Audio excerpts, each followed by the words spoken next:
Good evening, everybody. How's it going? I hope you're doing well tonight. Happy Thursday. I know for some of you, it's definitely Friday. But welcome in. And great.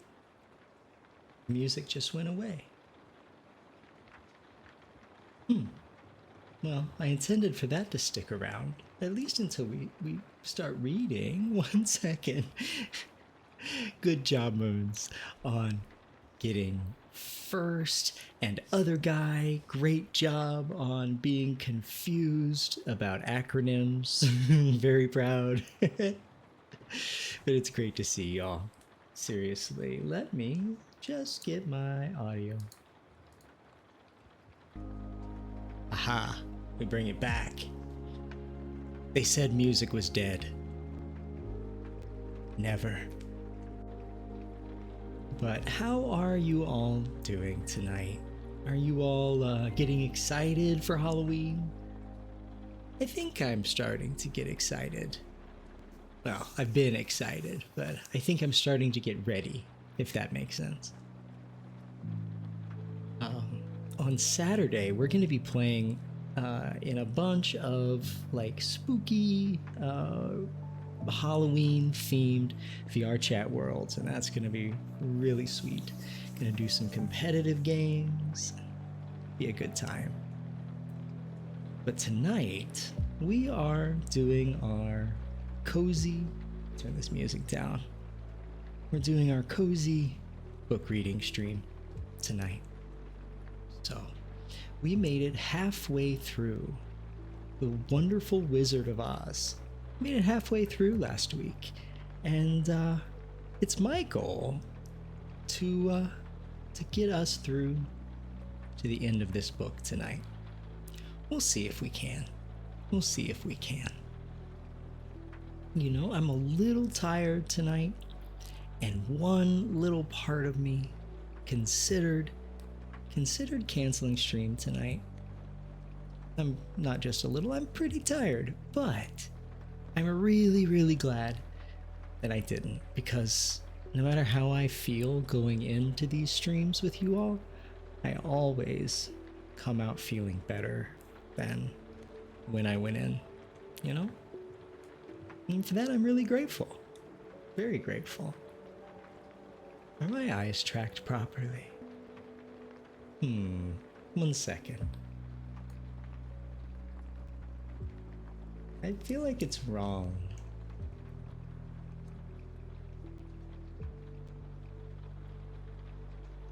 Yeah?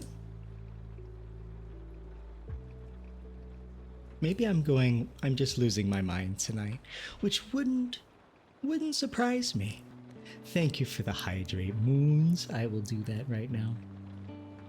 I had a black tea with milk in it right before the stream to kind of perk me up, right? So I just have a giant thing of water that I'm going to be drinking out of tonight. I might make some tea later, depending on how late we go.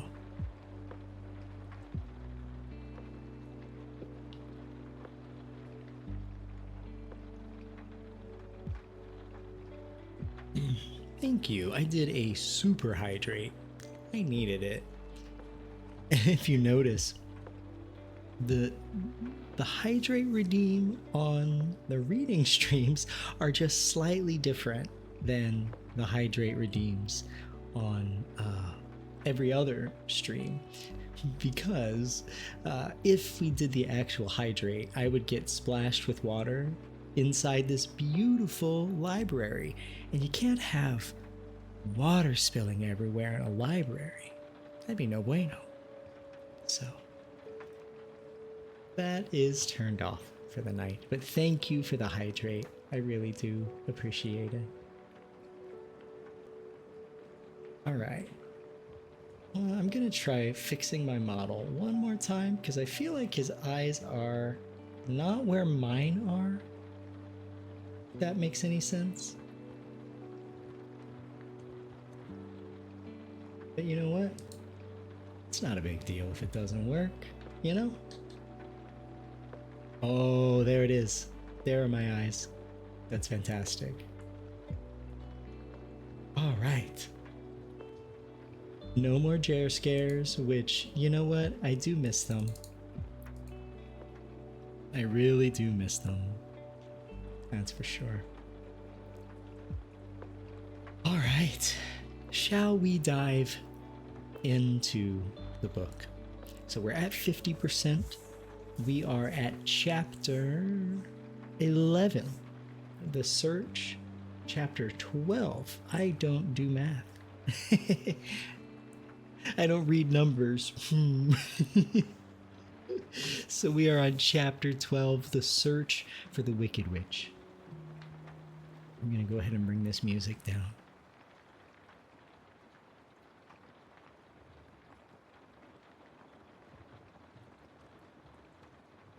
All right, here we go. Again, I'm very grateful for you all and very excited to read this book to y'all. Chapter 12, The Search for the Wicked Witch. The soldier with the green whiskers. Oh, you know what? I should probably give you guys a quick recap before we'll start over in a second. Where we are in the story is the Great Oz has shown himself in various forms to each one of our party members, the Tin Woodman, the Scarecrow, Dorothy, and the Lion. And they've all made their requests. I want a heart. I want courage. All the things that they were needing, right? And the Oz said, the great and terrible Oz said that he would do those things for them, but they had to kill the Wicked Witch of the West first before he would grant anything. And so they found themselves preparing to leave, and none of them believe they can actually do this. But they're just gonna try, right? They feel like there's no other choice. So that is where we start the beginning of our story.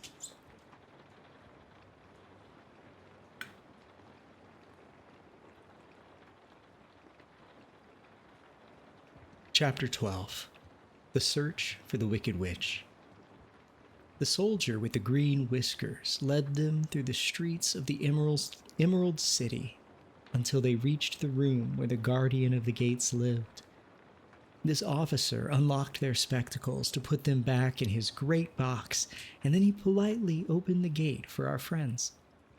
"Which road leads to the Wicked Witch of the West?" asked Dorothy. "There is no road," answered the guardian of the gates.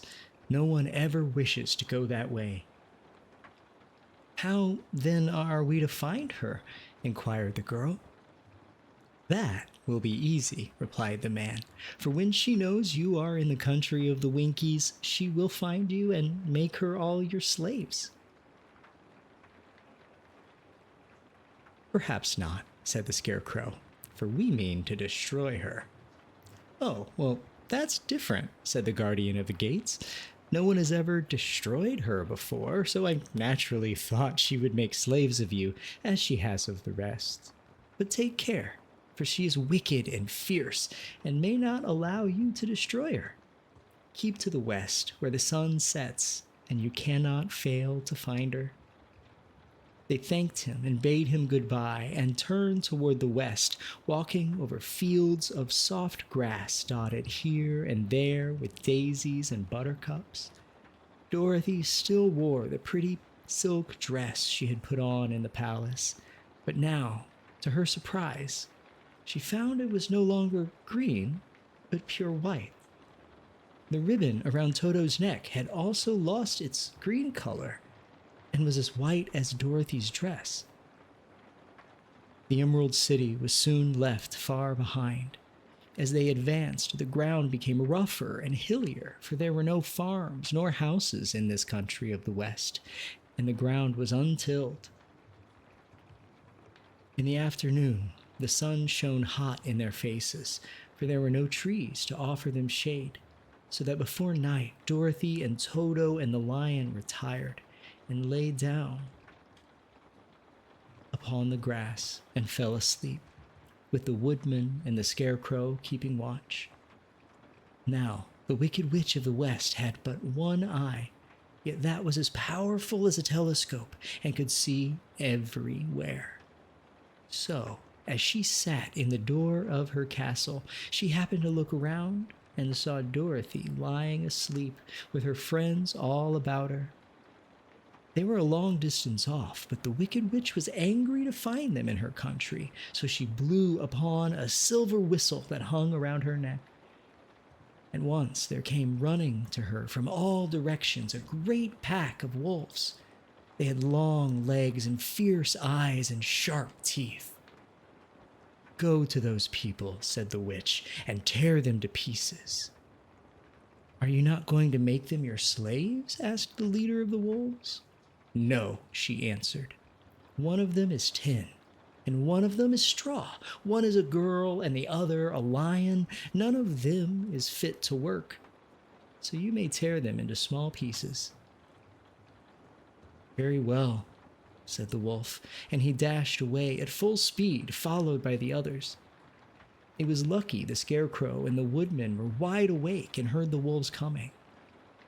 "This is my fight," said the woodman, "so get behind me and I will meet them as they come." He seized his axe, which had made very sharp, and the leader of the wolves came on the Tin Woodman. Let me restart that sentence. He seized his axe, which he had made very sharp, and as the leader of the wolves came on, the Tin Woodman swung his arm and chopped the wolf's head from his body, so that it immediately died. As soon as he could raise his axe, another wolf came up, and he also fell under the sharp edge of the Tin Woodman's weapon.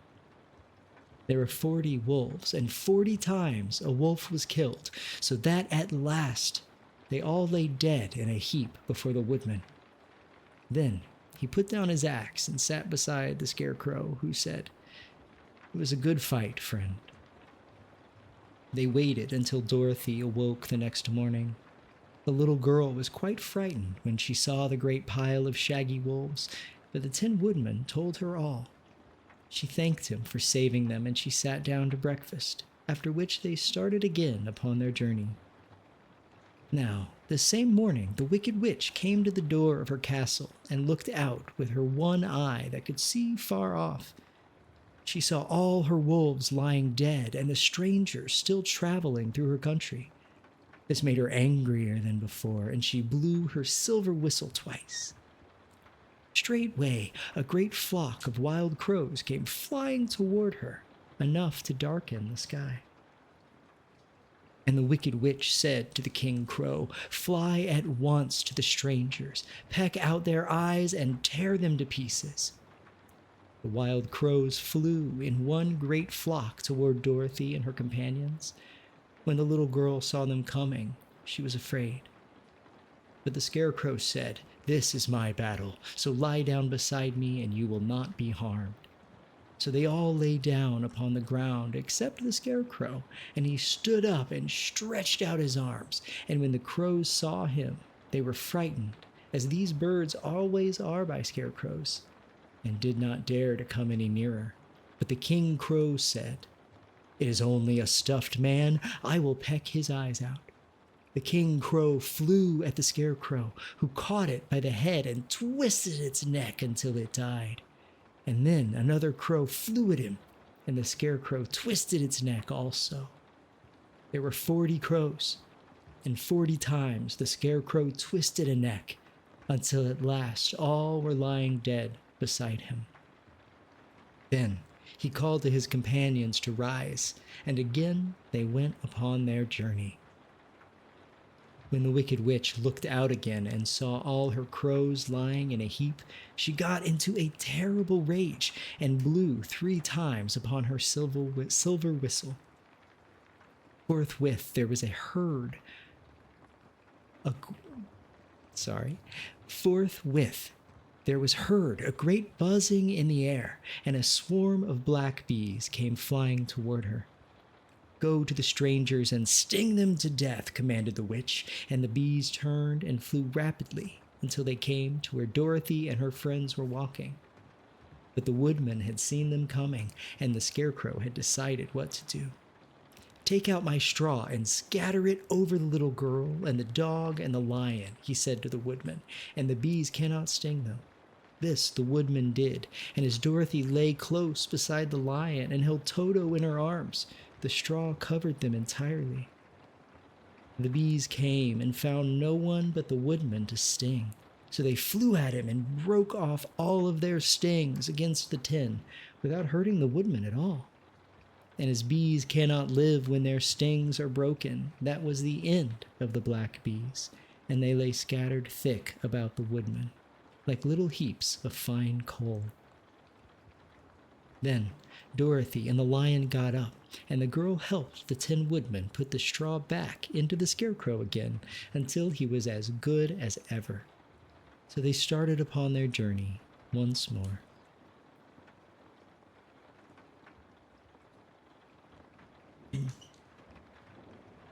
The Wicked Witch was so angry when she saw her black bees in little heaps like fine coal that she stamped her foot and tore her hair and gnashed her teeth.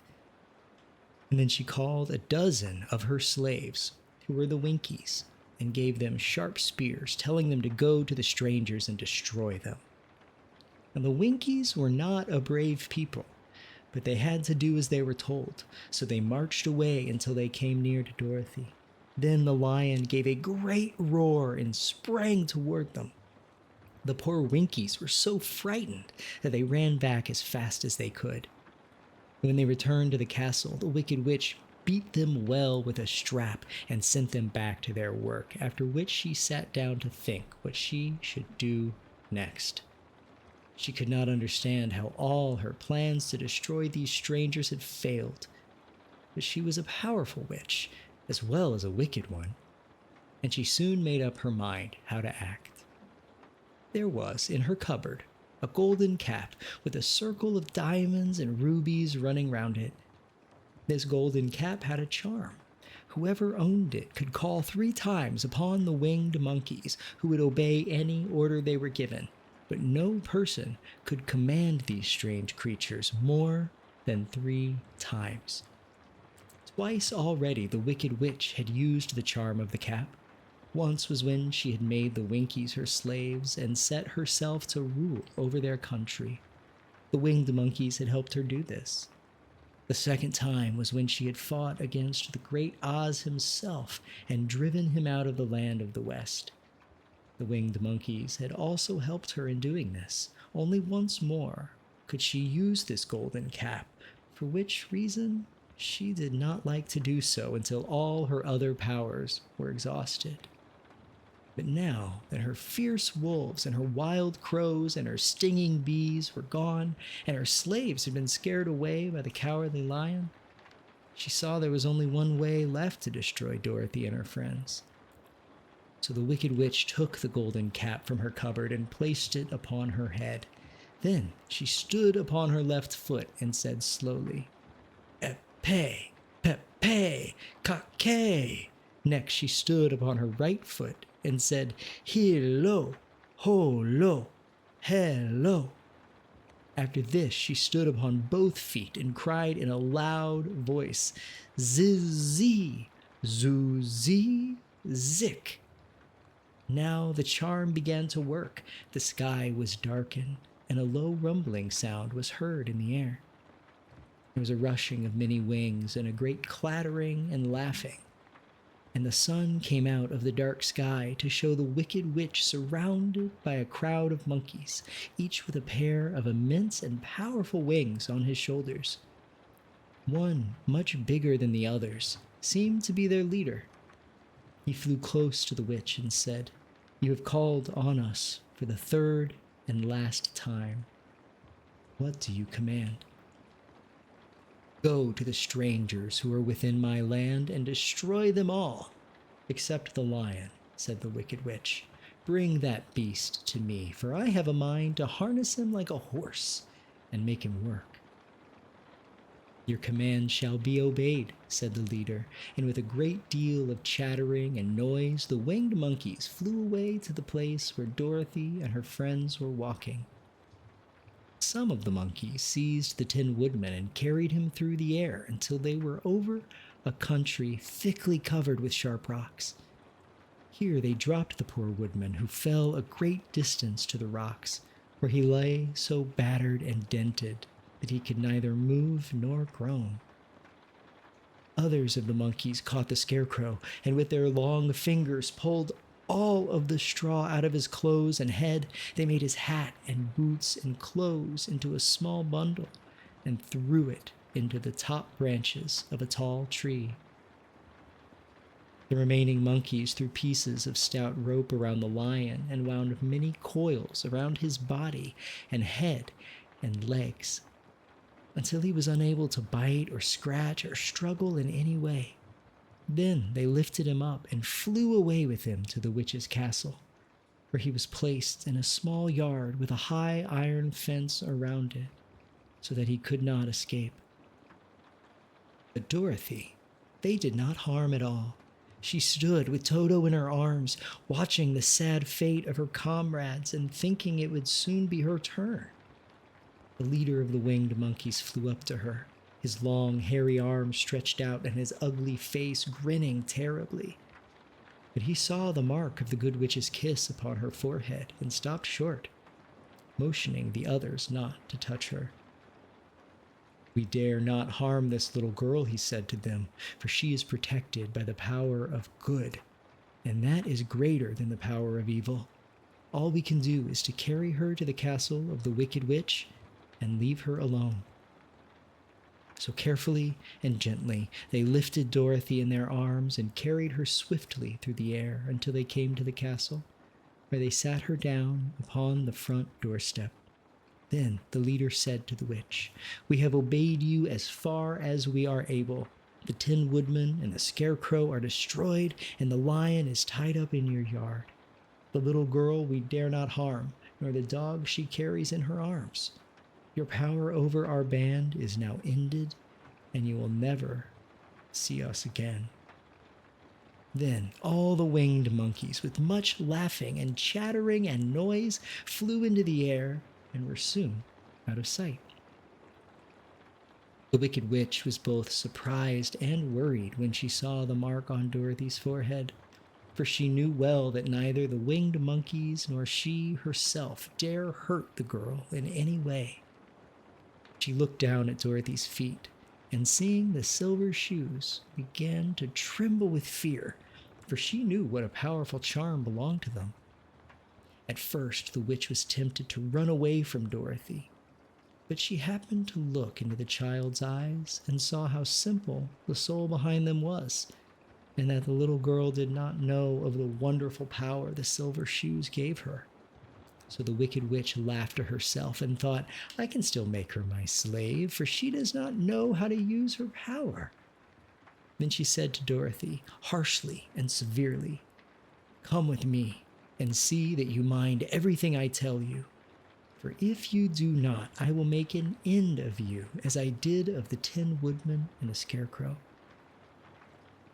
Dorothy followed her through many of the beautiful rooms in her castle until they came to the kitchen, where the witch bade her clean the pots and kettles and sweep the floor and keep the fire fed with wood. Dorothy went to work meekly, with her mind made up to work as hard as she could, for she was glad the Wicked Witch had decided not to kill her. With Dorothy hard at work, the witch thought she would go into the courtyard and harness the Cowardly Lion like a horse. It would amuse her, she was sure, to make him draw her chariot whenever she was wished to go drive.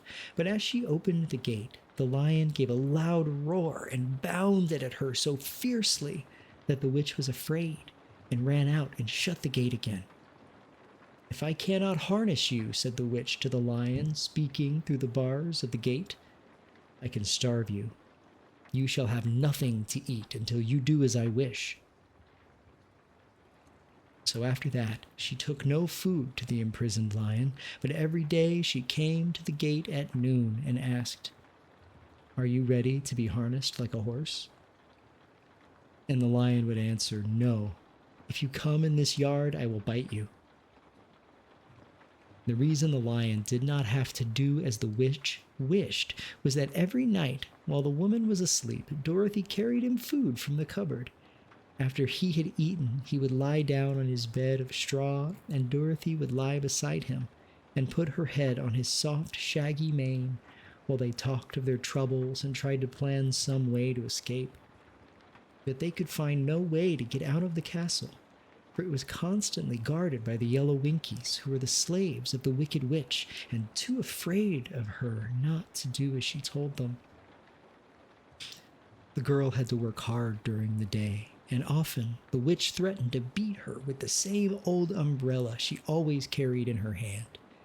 But, in truth, she did not dare to strike Dorothy because of the mark upon her forehead.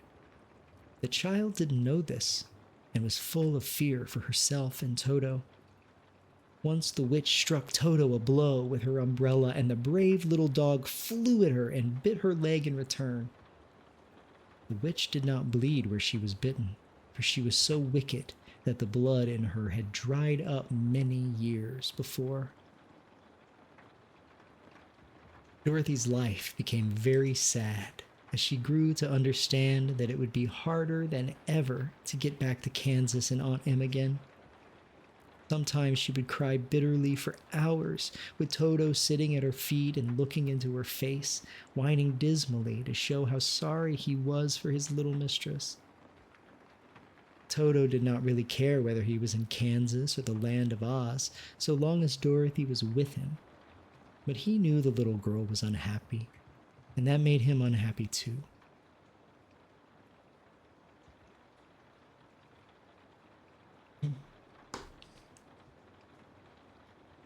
Now, the Wicked Witch had a great longing to have for her own the silver shoes which the girl always wore. Her bees and her crows and her wolves were lying in heaps and drying up, and she had used up all the power of the golden cap. But if she could only get a hold of those silver shoes, they would give her more power than all the other things she had lost. She watched Dorothy carefully to see if she ever took off her shoes, thinking she might steal them. But the child was so proud of her pretty shoes that she never took them off, except at night and when she took her bath. The witch was much too afraid of the dark to go into the night when she took her bath. Sorry. The witch was much too afraid of the dark to dare go in Dorothy's room at night to take her shoes, and her dread of water was greater than her fear of the dark, so she never came near when Dorothy was bathing. Indeed, the old witch never touched water, nor ever let water touch her in any way. But the wicked creature was very cunning, and she finally thought of a trick that would give her what she wanted. She placed a bar of iron in the middle of the kitchen floor, and then, by her magic arts, made the iron invisible to the human eyes, so that when Dorothy walked across the floor, she stumbled over the bar, not being able to see it, and fell at full length. She was not much hurt, but in her fall, one of the silver shoes came off, and before she could reach it, the witch had snatched it away and put it on her own skinny foot. The wicked woman was greatly pleased with the success of her trick, for as long as she had one of those shoes, she owned half the power of their charm, and Dorothy could not use it against her, even had she known how to do so. The little girl, seeing she had lost one of her pretty shoes, grew angry and said to the witch, "Give me back my shoe." "I will not," retorted the witch, "for it is now my shoe and not yours." "You are a wicked creature," cried Dorothy. "You have no right to take my shoe from me."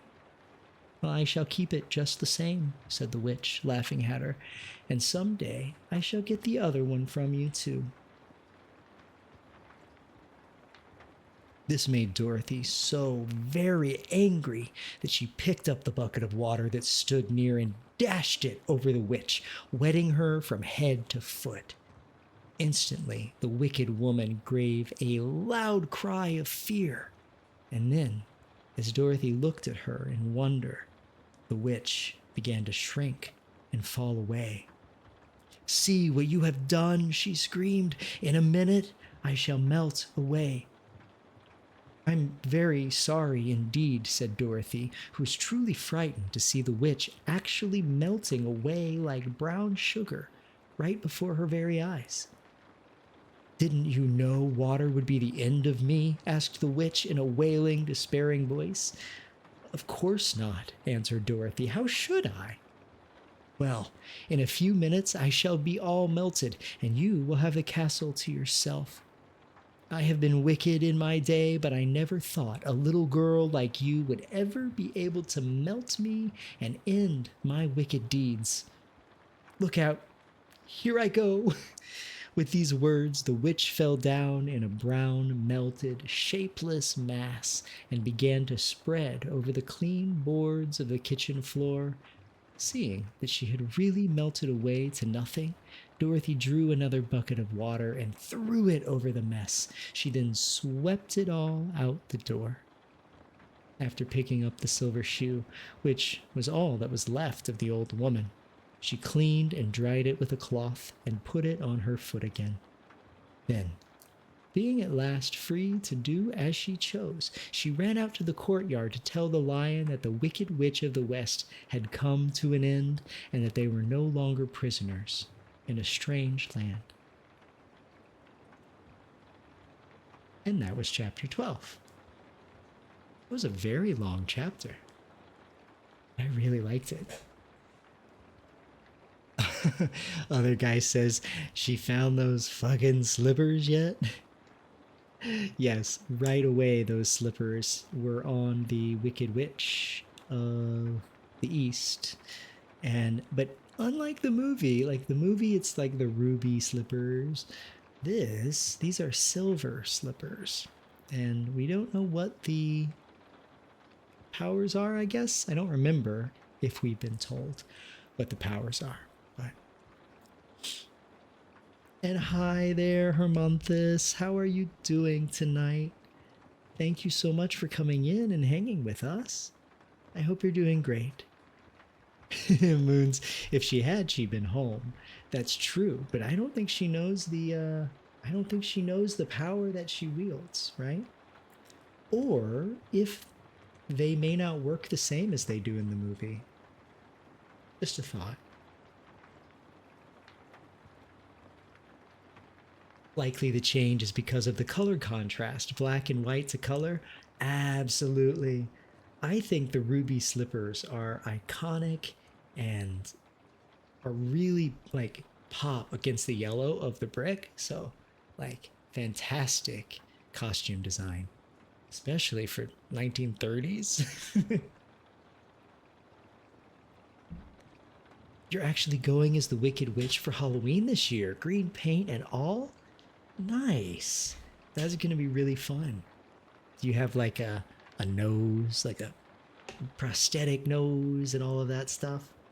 I don't know what witches do.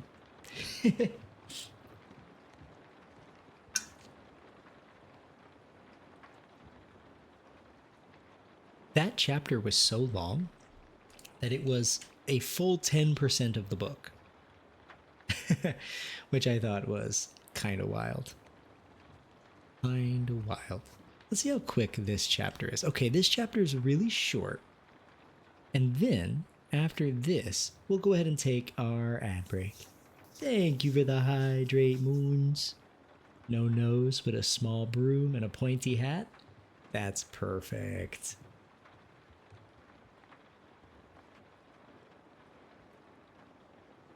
Ah, I'll take one more drink.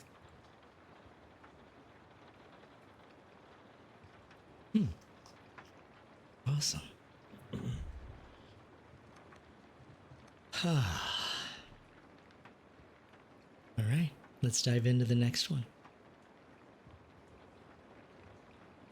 Oh, wait, I gotta change the chapter number here. Yeah, pal. Chapter 13. The Rescue. The Cowardly Lion was much pleased to hear that the Wicked Witch had been melted by a bucket of water, and Dorothy at once unlocked the gate of his prison and set him free. They went in together to the castle, where Dorothy's first act was to call all the Winkies together and tell them they were no longer slaves. There was great rejoicing among the yellow Winkies, for they had been made to work hard during many years for the Wicked Witch, who had always treated them with great cruelty. They kept this day as a holiday, then and ever after, and spent the time in feasting and dancing. "If our friends, the Scarecrow and the Tin Woodman, were only with us," said the Lion, "I should be quite happy." "Well, don't you suppose we could rescue them?" asked the girl anxiously. "Oh, we can try," answered the Lion. So they called the yellow Winkies and asked them if they would help to rescue their friends, and the Winkies said that they would be delighted to do all in their power for Dorothy, who had set them free from bondage. So she chose a number of the Winkies who looked as if they knew the most, and they all started away. They traveled that day and part of the next until they came to the rocky plain where the Tin Woodman lay, all battered and bent. His axe was near him, but the blade was rusted and the handle broken off short. The Winkies lifted him tenderly in their arms and carried him back to the yellow castle again, Dorothy shedding a few tears by the way of the sad plight of her old friend, and the Lion looking sober and sorry. When they reached the castle, Dorothy said to the Winkies, "Are any of your people tinsmiths?"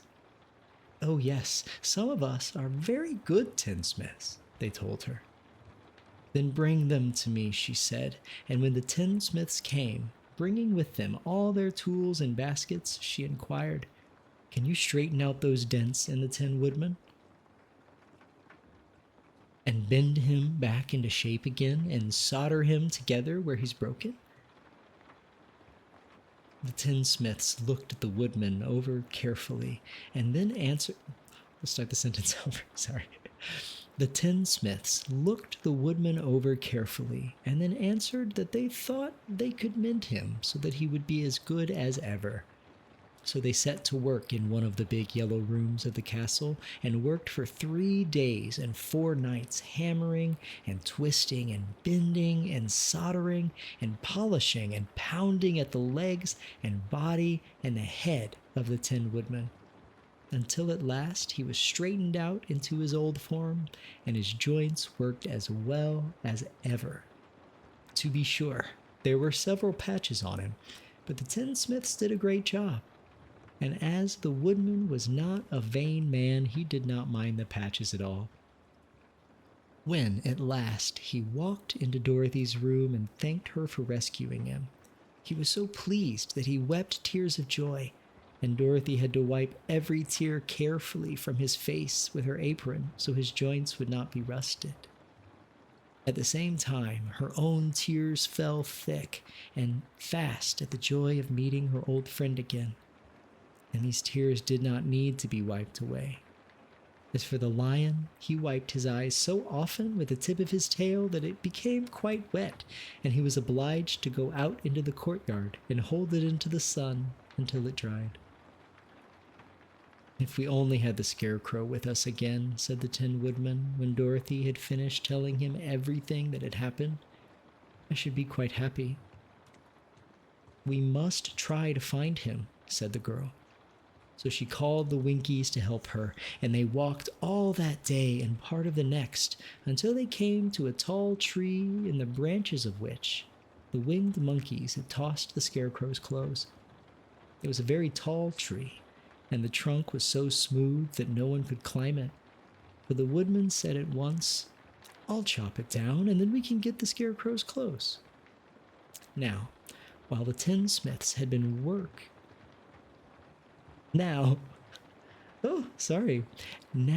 while the tinsmiths had been at work mending the woodman himself, another of the Winkies, who was a goldsmith, had made an axe handle of solid gold and fitted it to the woodman's axe, instead of the old broken handle. Others polished the blade until all the rust was removed and it glistened like burnished silver.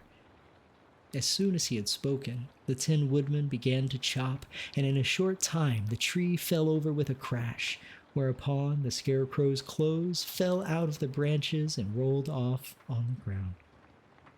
Dorothy picked them up and had the Winkies carry them back to the castle, where they were stuffed with nice, clean straw. And behold, here was the Scarecrow as good as ever, thanking them over and over again for saving him. Now that they were reunited, Dorothy and her friends spent a few happy days at the Yellow Castle, where they found everything they needed to make them comfortable. But one day, the girl thought of Aunt Em and said, "We must go back to Oz and claim his promise." "Yes," said the Woodman. "At last I shall get my heart." "And I shall get my brains," added the Scarecrow joyfully. "And I shall get my courage," said the Lion thoughtfully. "And I shall get back to Kansas," cried Dorothy, clapping her hands. "Oh, let us start for the Emerald City tomorrow." This they decided to do. The next day, they called the Winkies together and bade them goodbye. The Winkies were sorry to have them go, and they had grown so fond of the Tin Woodman that they begged him to stay and rule over them and the yellow land of the West. Finding they were determined to go, the Winkies gave Toto and the Lion each a golden collar, and to Dorothy they presented a beautiful bracelet studded with diamonds, and to the Scarecrow they gave a gold-headed walking stick to keep him from stumbling, and to the Tin Woodman they offered a silver oil can inlaid with gold and set with precious jewels. Every one of the travelers made the Winkies a pretty speech in return, and all shook hands with them until their arms ached. Dorothy went to the witch's cupboard to fill her basket with food for the journey, and there she saw the golden cap. She tried it on her own head and found that it fitted her exactly. Now, she did not know anything about the charm of the golden cap, but she saw that it was pretty, so she made up her mind to wear it and carry her sunbonnet in the basket. Then, being prepared for the journey, they all started for the Emerald City. The Winkies gave them 3 cheers and many good wishes to carry with them. Oh, and that was chapter 13, The Rescue. Yay, Snap. It's good to see you. You just love saying the word Winkies. I bet you do. 3 days and 4 nights with no break is a lot of work. I hope they're unionized. Well, until the night before, they were enslaved. So I don't think they've been able to work on their unionizing quite yet. But, you know, better late than never. She hasn't found them in the right color exactly. We have magic silver slippers in the original book. Right? Isn't that awesome, Snap? Hermonthus's costume? Snap asks, "I've always wondered how long it takes the actors who play Elphaba in Wicked to get all that green paint on every day for each show." Oh my god, you're so right. It would be hours, right? Hours. Oh, thank you. Thank you, my love. I'm glad that I do reading good. I've been a little bit stumbly over my words tonight, but that's okay. Must be a pretty shite union. Mm-hmm. Indeed. Yes, hi Snap. I'm glad you're not sick anymore. I'm glad he's not sick anymore either. He gave me a little bit of his cold, just like a smoosh of it, but no, not. Oh, I read that as sticky poo, and I was gonna have questions. Nope, not sicky poo anymore. And this time I gave it to Jer and not the other way around. Exactly. and we were negative for Lady Rona, so I'm glad everything worked out. So we are about 30 seconds away from advertisements. So, as I always say around here, do not watch those bad things. They're bad for your brain. You're fine. You can get up, get a drink. That's what I'm gonna do. I'm gonna make a quick cup of tea. And if you are a subscriber or you have Turbo, then I hope you enjoy the music. And I will see you in just a second. You love consuming ads? Yeah, we all have to do a compulsory capitalism. Ugh. All right, see you in a second.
Welcome back from the ads, everybody.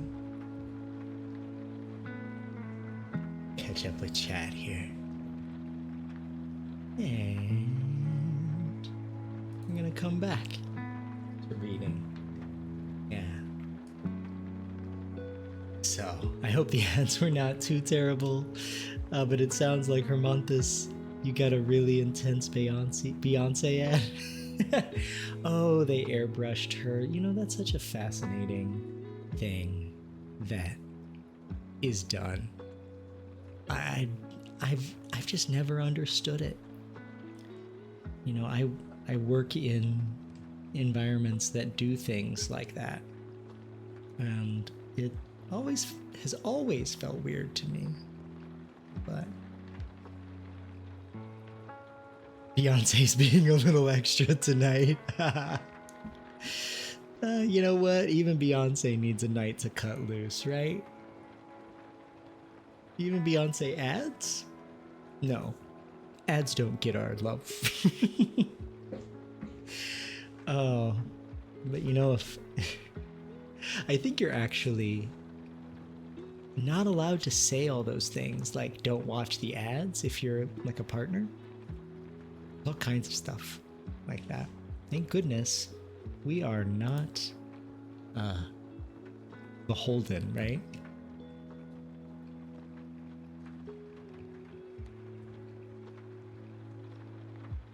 I think I've caught up with everything. Oh yeah, one of Snap's friends joined the touring company of what was the play? Oh, of Wicked. Oh yeah, of Wicked, which is really awesome. I have not seen, read, or like heard pretty much anything from Wicked. I know a few songs, so I'm excited to experience it. Like, if it can come to my city at some point, I would love that. We'll see. Sometimes we get shows, sometimes we don't, right? All right. Shall we dive back in? Let me change the chapter here.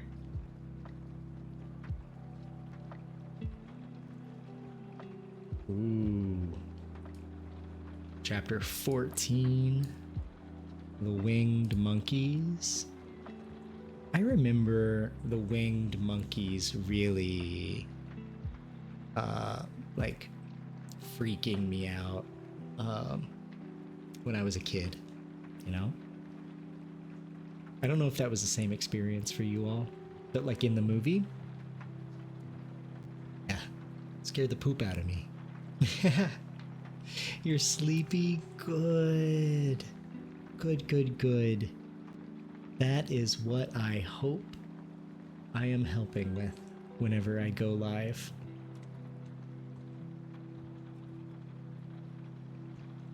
Yeah.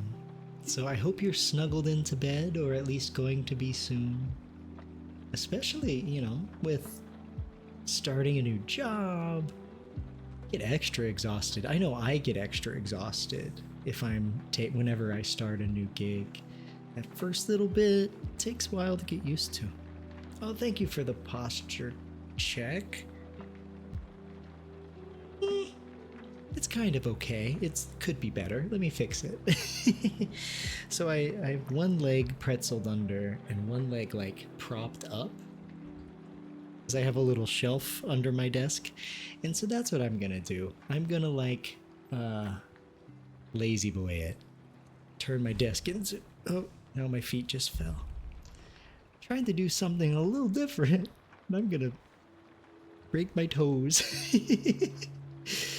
No, it's all comfortable. Oh, snap. Such a dad joke. Hi, Sleepy. I should introduce you to my friend Moons. You'd love Moons. It's like, I'm hungry. Hi, hungry. I'm Jer. Though, I do respect the game. Exactly. You know, that's what I've told everybody here on the stream. I come with the jokes, but I do not promise they're good. In fact, they're probably not. That's my department? Oh, thank you. I do like a dad joke or two.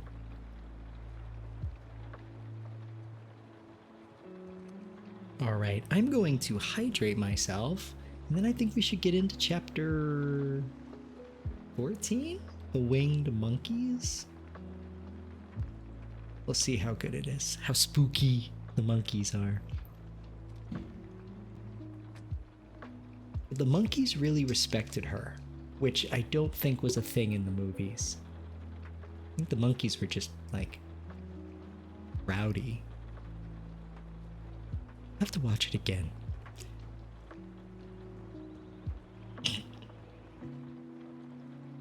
It's your dad joke world, I'm just paying rent in it.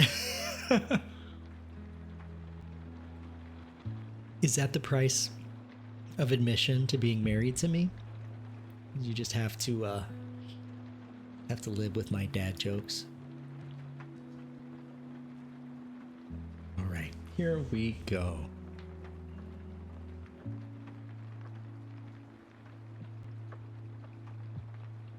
Chapter 6. Oh, music is still going. Ha! Gotta turn that off.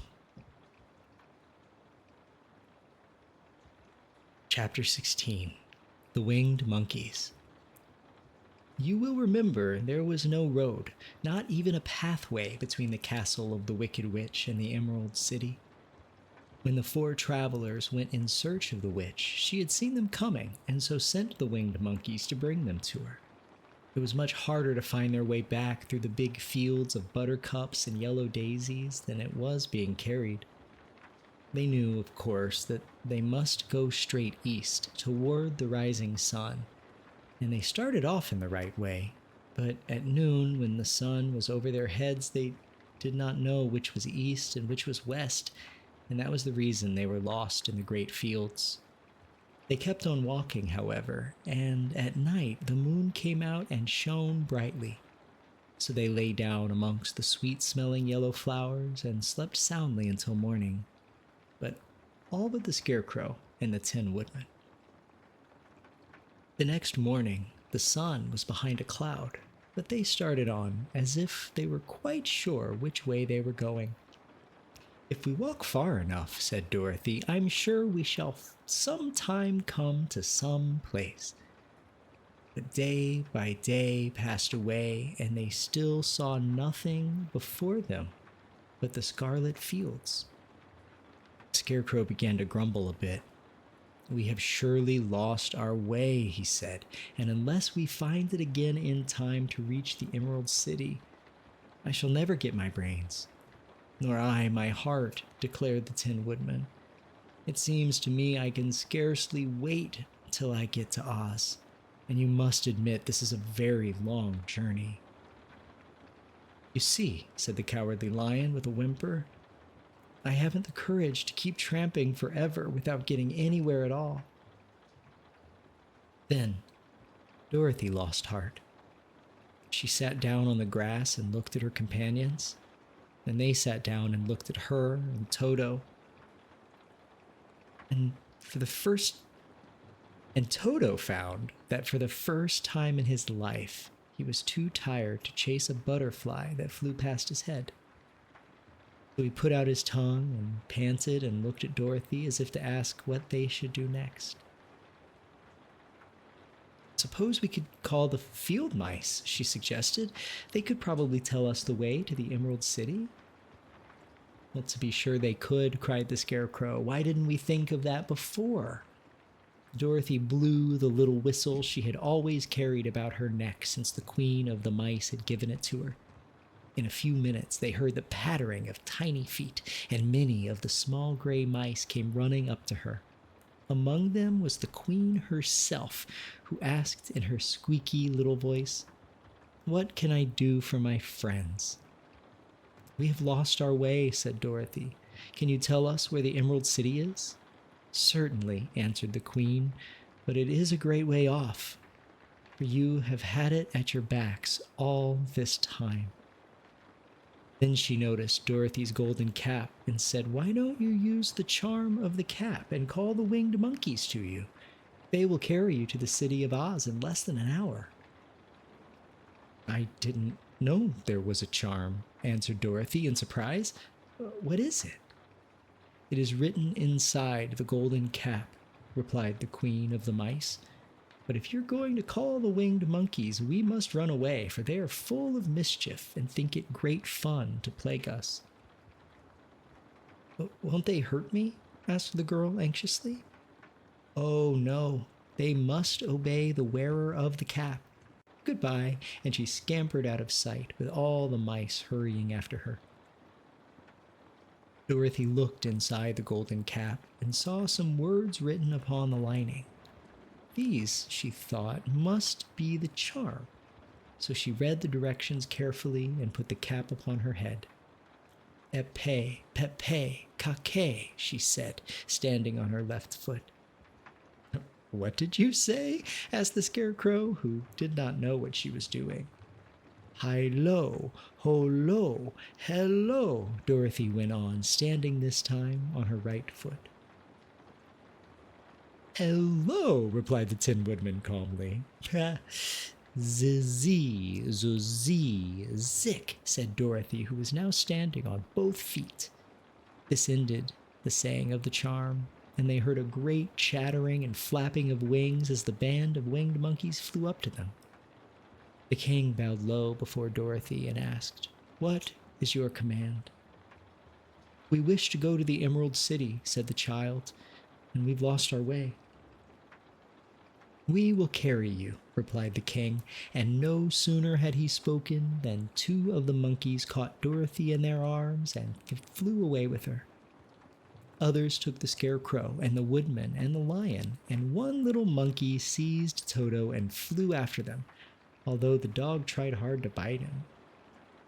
The Scarecrow and the Tin Woodman were rather frightened at first, for they remembered how badly the winged monkeys had treated them before, but they saw that no harm was intended, so they rode through the air quite cheerfully and had a fine time looking at the pretty gardens and woods far below them.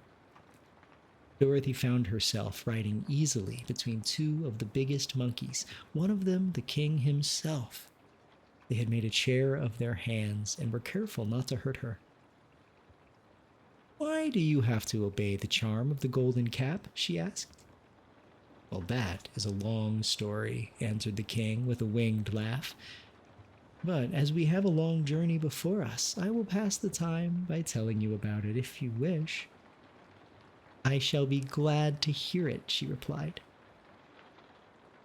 "Once," began the leader, "we were a free people, living happily in a great forest, flying from tree to tree, eating nuts and fruit, and doing just as we pleased without calling anybody master. Perhaps some of us were rather too full of mischief at times, flying down to pull the tails of the animals that had no wings, chasing birds and throwing nuts at the people who walked in the forest. But we were careless and happy and full of fun, and enjoyed every minute of the day." This was many years ago, long before Oz came out of the clouds to rule over this land. There lived here then, away at the north, a beautiful princess who was also a powerful sorceress. All her magic was used to help the people, and she was never known to hurt anyone who was good. Her name was Gayolette, and she lived in a handsome palace built of great blocks of ruby. Everyone loved her, and her greatest sorrow was that she could find no one to love in return, since all the men were much too stupid and ugly to mate with one so beautiful and wise. At last, however, she found a boy who was handsome and manly and wise beyond his years. Gayolette made up her mind that when he grew to be a man, she would make him her husband, so she took him to her ruby palace and used all her magic powers to make him as strong and good and lovely as any women could wish.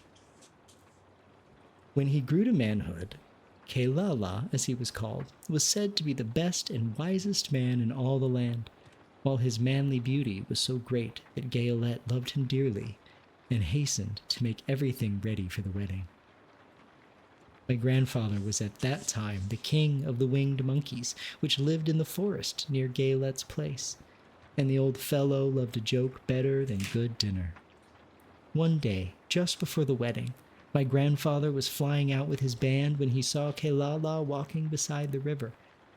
He was dressed in a rich costume of pink silk and purple velvet, and my grandfather thought he would see what he could do.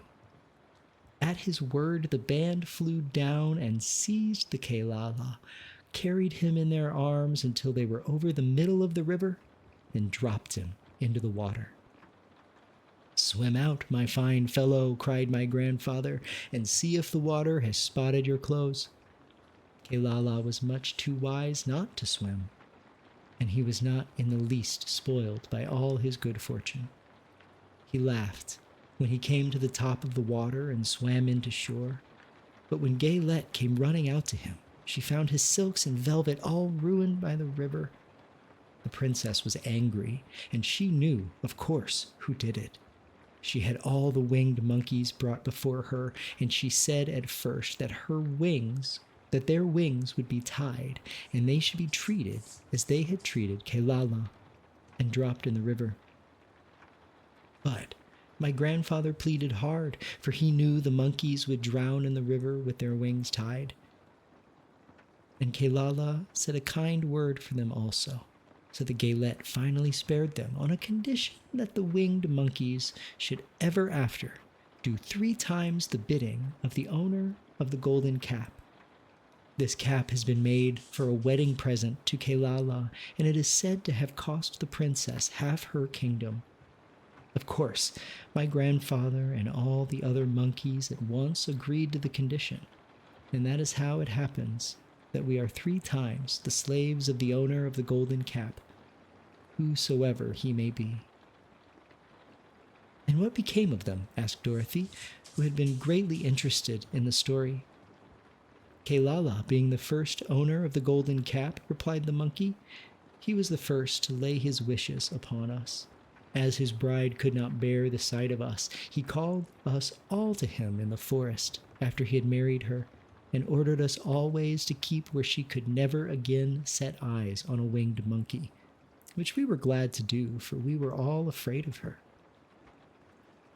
This was all we ever had to do until the golden cap fell into the hands of the Wicked Witch of the West, who made us enslave the Winkies and afterward drive Oz himself out of the land of the West. Now the golden cap is yours, and 3 times you have the right to lay your wishes upon us." As the Monkey King finished his story, Dorothy looked down and saw the green, shining walls of the Emerald City before them. She wondered at the rapid flight of the monkeys, but was glad the journey was over. The strange creature set the travelers down carefully before the gate of the city. The king bowed low to Dorothy and then flew swiftly away, followed by all his band. "That was a good ride," said the little girl. "Yes, and a quick way out of our troubles," replied the lion.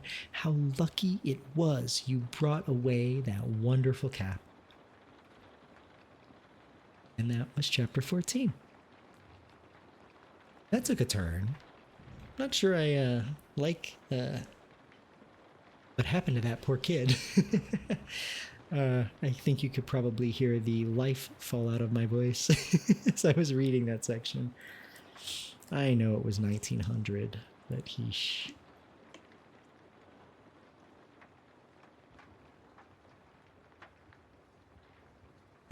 Moon's out here with the lick command. Hat.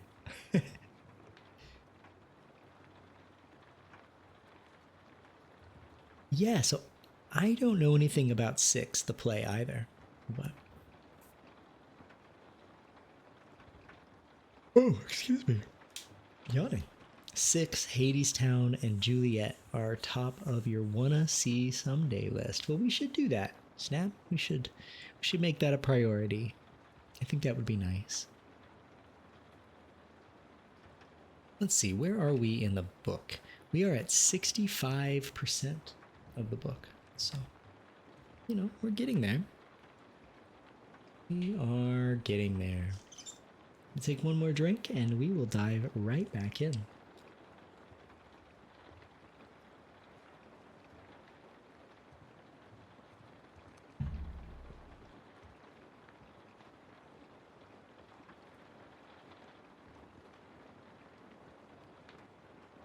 Oh, and I gotta change the current chapter over here. Ah, ho. There should be a hydrate for every time you say winkies. Yeah, I would become 100% water. Winky, winky, winky. Winky, winky. Winky, winky. I want to see some art of the winkies. I just want a description in pictures. Alrighty, here we go. Chapter 15, The Discovery of Oz the Terrible.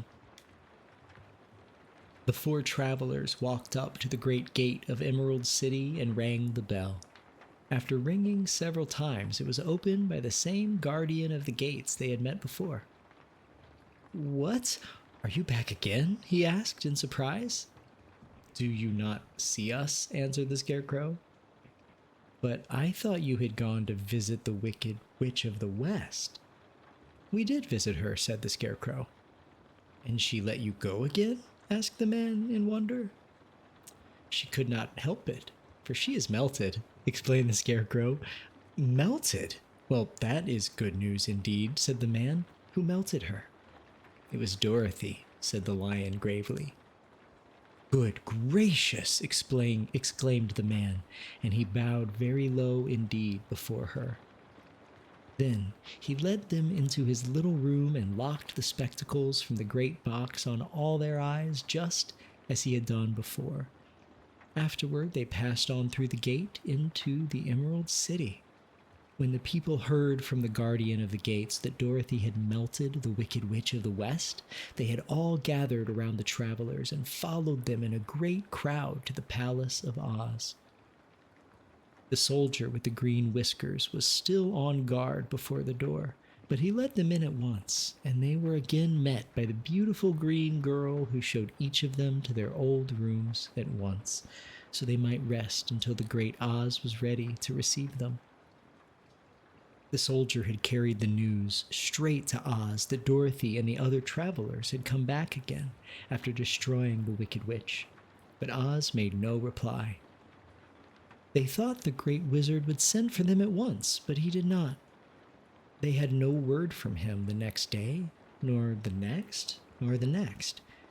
The waiting was tiresome and wearing, and at last they grew vexed that Oz should treat them in so a poor fashion after sending them to undergo hardships and slavery.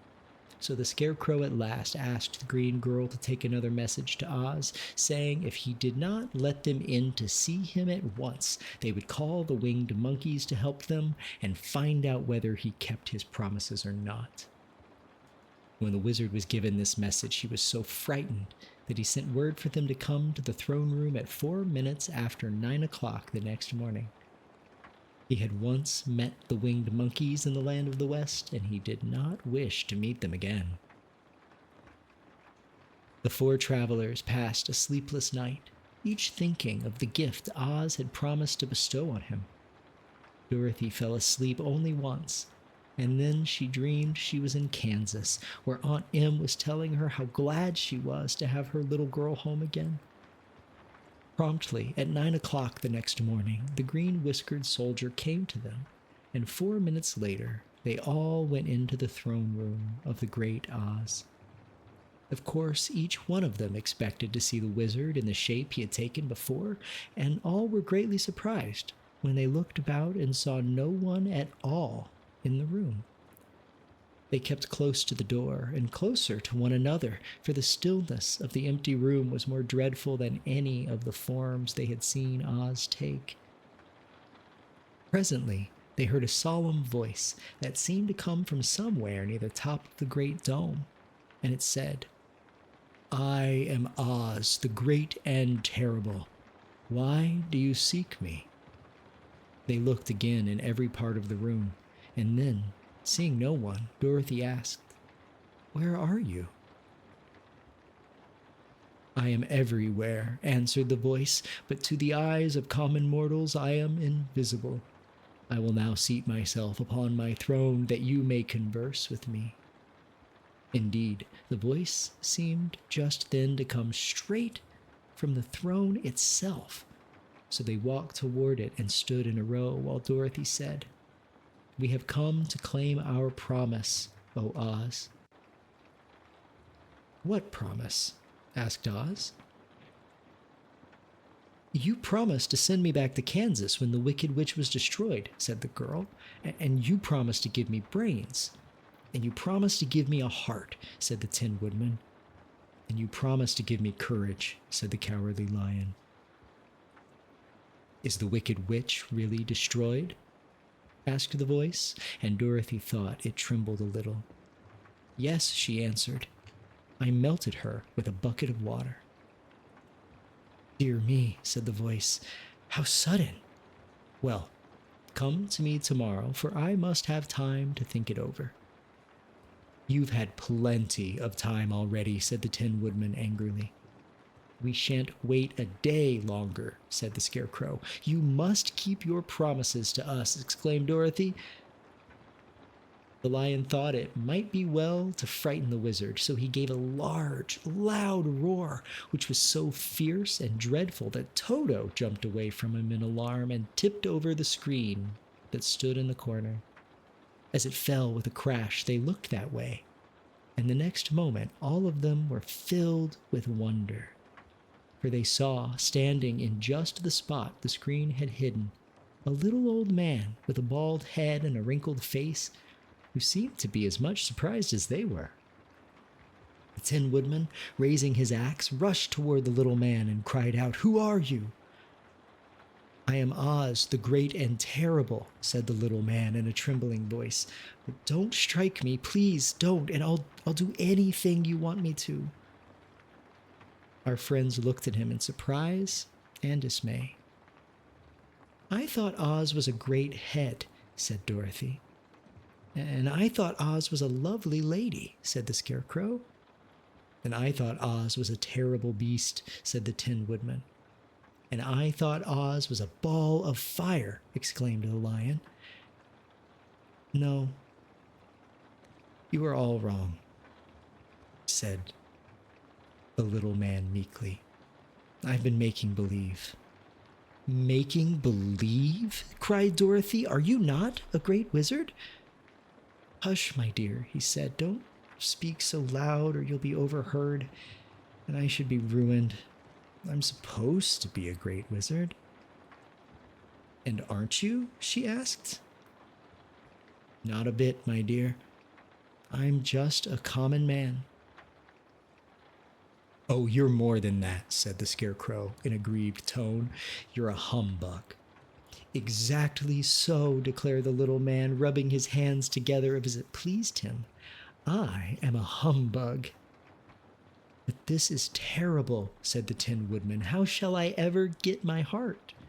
"Or I my courage?" asked the lion. "Or I my brains?" wailed the Scarecrow, wiping the tears from his eyes with his coat sleeve. "My dear friends," said Oz, "I pray you not to speak of these little things. Think of me and the terrible trouble I'm in at being found out." "Doesn't anyone else know you're a humbug?" asked Dorothy. "No one knows it but you four, and myself," replied Oz. "I have fooled everyone so long that I thought I should never be found out. It was a great mistake my ever letting you into the throne room. Usually I will not even see my subjects, and so they believe I am something terrible." "But I don't understand," said Dorothy in bewilderment. "How was it that you appeared to me as a great head?" "Well, that was one of my tricks," answered Oz. "Step this way, please, and I will tell you all about it." He led the way to a small chamber in the rear of the throne room, and they all followed him. He pointed to one corner in which lay the great head, made out of many thicknesses of paper and with carefully painted face. This I hung from the ceiling by a wire, said Oz. I stood behind the screen and pulled a thread to make the eyes move and the mouth open. How about the voice? She inquired. Oh, I'm a ventriloquist, said the little man. I can throw the sound of my voice wherever I wish, so that you thought it was coming out of the head. Here are the other things I used to deceive you. He showed the Scarecrow the dress and the mask he had worn when he seemed to be the lovely lady, and the Tin Woodman saw that his terrible beast was nothing but a lot of skins sewn together with slats to keep their sides out. As for the ball of fire, the false wizard had hung that also from the ceiling. It was really a ball of cotton, but when oil was poured upon it, the ball burned fiercely. Really, said the Scarecrow, you ought to be ashamed of yourself for being such a humbug. I am. I certainly am, answered the little man sorrowfully. But it was the only thing I could do. Sit down, please. There are plenty of chairs, and I will tell you my story. So they sat down and listened while he told the following tale. I was born in Omaha. Why, that isn't very far from Kansas.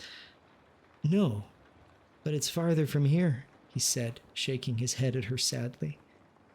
When I grew up, I became a ventriloquist, and at that I was very well trained by a great master. I can imitate any kind of a bird or beast. Here he mewed so like a kitten that Toto pricked up his ears and looked everywhere to see what it was. After a time, continued Oz, I tired of all that and became a balloonist. What is that? Asked Dorothy. A man who goes up in a balloon on circus day so as to draw a crowd of people together and get them to pay to see the circus, he explained. Oh, she said, I know. Well, one day I went up in a balloon and the ropes got twisted so that I couldn't come back down again. It went way above the clouds so far that a current of air struck it and carried it many, many miles away. For a day and night I traveled through the air, and on the morning of the second day I awoke and found the balloon floating over a strange and beautiful country. It came down gradually, and I was not hurt a bit, but I found myself in the midst of a strange people who, seeing me come from the clouds, thought I was a great wizard. Of course I let them think so, because they were afraid of me, and I promised to do anything I'd wished them to. Just to amuse myself and keep the good people busy, I ordered them to build this city and my palace, and they did it all willingly and well. Then I thought, as the country was so green and beautiful, I would call it the Emerald City, and to make the name fit better, I put green spectacles on all of the people, so that everything they saw was green. But isn't everything here green? Asked Dorothy. No more than in any other city, replied Oz, but when you wear green spectacles, why, of course, everything you see looks green to you. The Emerald City was built a great many years ago, for I was a young man when the balloon brought me here, and I am a very old man now. But my people have worn green glasses on their eyes so long that most of them think it really is an Emerald City, and it certainly is a beautiful place, abounding in jewels and precious metals and every good thing that is needed to make one happy. I have been good to the people, and they like me. But ever since this palace was built, I have shut myself up and would not see any of them. One of my greatest fears were the witches, for while I had no magical powers at all, I soon found out that the witches were really able to do wonderful things. There were 4 of them in this country, and they ruled the people who lived in the north and the south and the east and the west. Fortunately, the witches of the north and south were good, and I knew they would do me no harm. But The witches of the east and west were terribly wicked, and they had not thought that I was more powerful than they themselves. They would surely have destroyed me. As it was, I lived in deadly fear of them for many years. So you can imagine how pleased I was when I heard your house had fallen on the wicked witch of the east. When you came to me, I was willing to promise anything if you would only do away with the other witch, but now that you've melted her, I'm ashamed to say that I cannot keep my promises.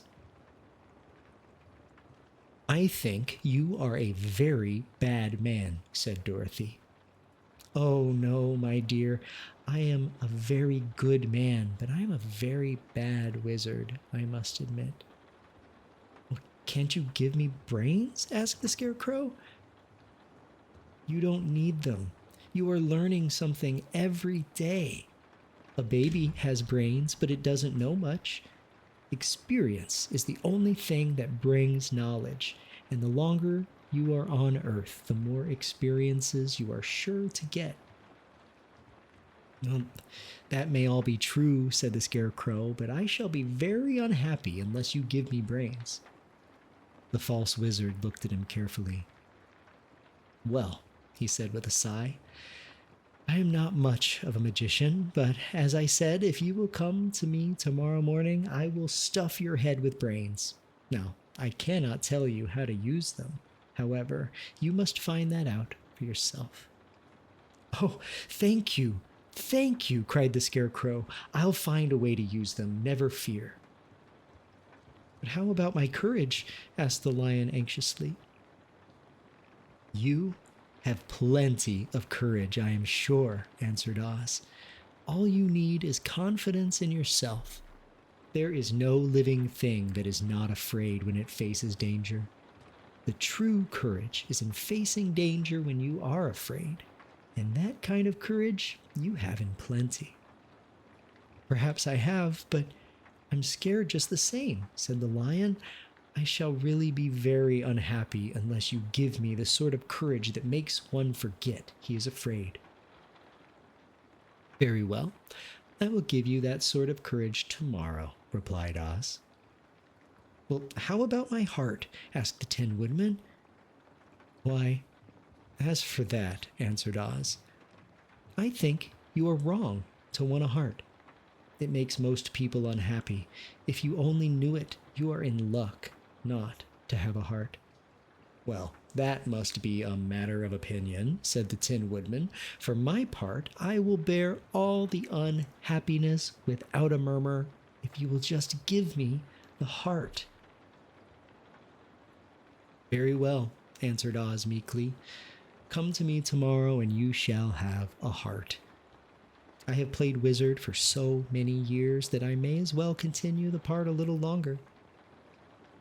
And now, said Dorothy, how am I to get back to Kansas? We shall have to think about that, replied the little man. Give me 2 or 3 days to consider the matter, and I'll try to find a way to carry you over the desert. In the meantime, you all shall be treated as my guests, and while you live in the palace, my people will wait upon you and obey your slightest wish. There is only one thing I ask in return for my help, such as it is. You must keep my secret and tell no one I am a humbug. They agreed to say nothing of what they had learned and went back to their rooms in high spirits. Even Dorothy had hope that the great and terrible humbug, as she called him, would find a way to send her back to Kansas. And if he did, she was willing to forgive him everything. And that was chapter 15, The Discovery of Oz the Terrible. That was a really good chapter. I really enjoyed it. And welcome in. We received a follow during that chapter. Thank you so much for joining our little community.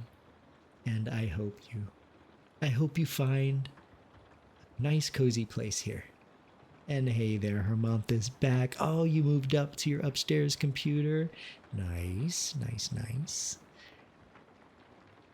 I only have the one computer, but I also don't have an upstairs. That's so nice, though. So good. So we do have ads starting in like 5 minutes. So I'm a little torn on how much I want to read next. It's 2 pages. Let's read it and then we'll get into a break.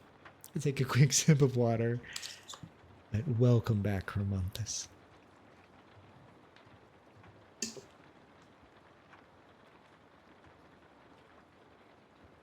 Chapter, we at 16.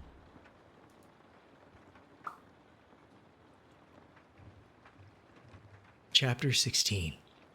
The Magic Art of the Great Humbug. Oh, thank you, Barry Booba. I love your name. Oh, wait, Barry Booyah. Even better. Barry Booba. You have a great reading voice. Oh, thank you. You're not a big chatter. You're afraid. That is so great. I love lurkers here, and you are so welcome. You don't have to say a danged word, and I'm just grateful that you're here. Your husband and you both game, so we're lucky to have 2 computers. Nice.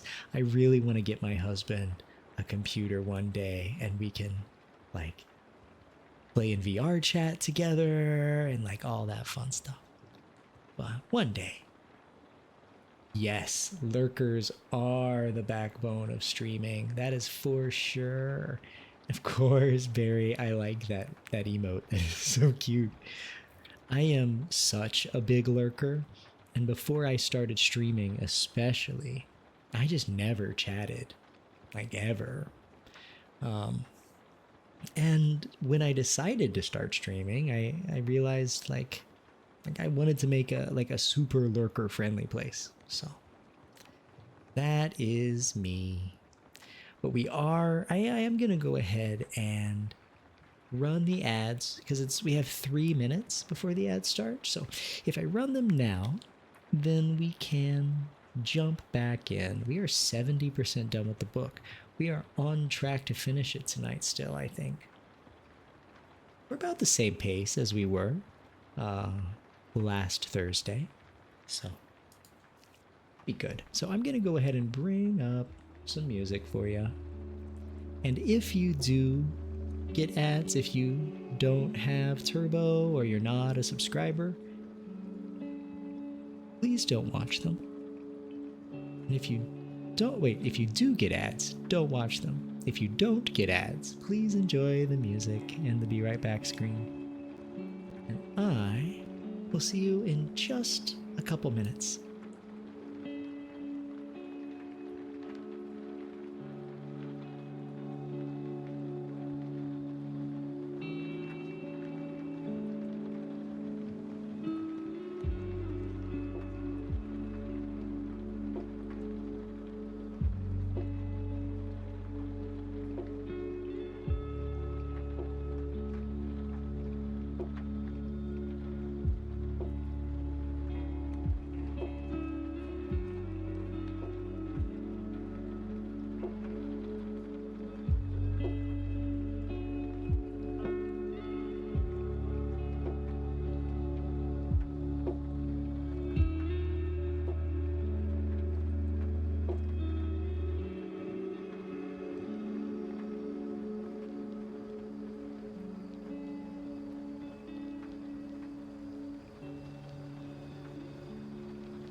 Welcome back from the advertisements, everybody.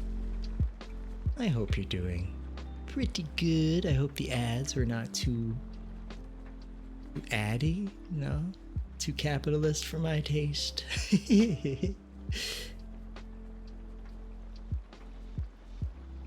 Oh, hey there, Ned. How are you doing tonight? Thank you. You really appreciate this space. That's what I try to do, is hopefully make a space that people feel comfortable and seen and sleepy. Oh, and Barry, English is not your native language. Same as Hermonthis. I would have never known. Let's act like I didn't Google how to write occasionally. You know what word I still don't think I can spell correctly is restaurant. I'm in my mid-30s. I should be able to spell restaurant without typing it incorrectly into Google to have it fix it for me. That's my struggle. English is also, it's not an easy language. But no, your English is impeccable. And even if it isn't, you'd never have to chat, but at least here, please feel empowered to make as many typos or grammatical errors as you'd like.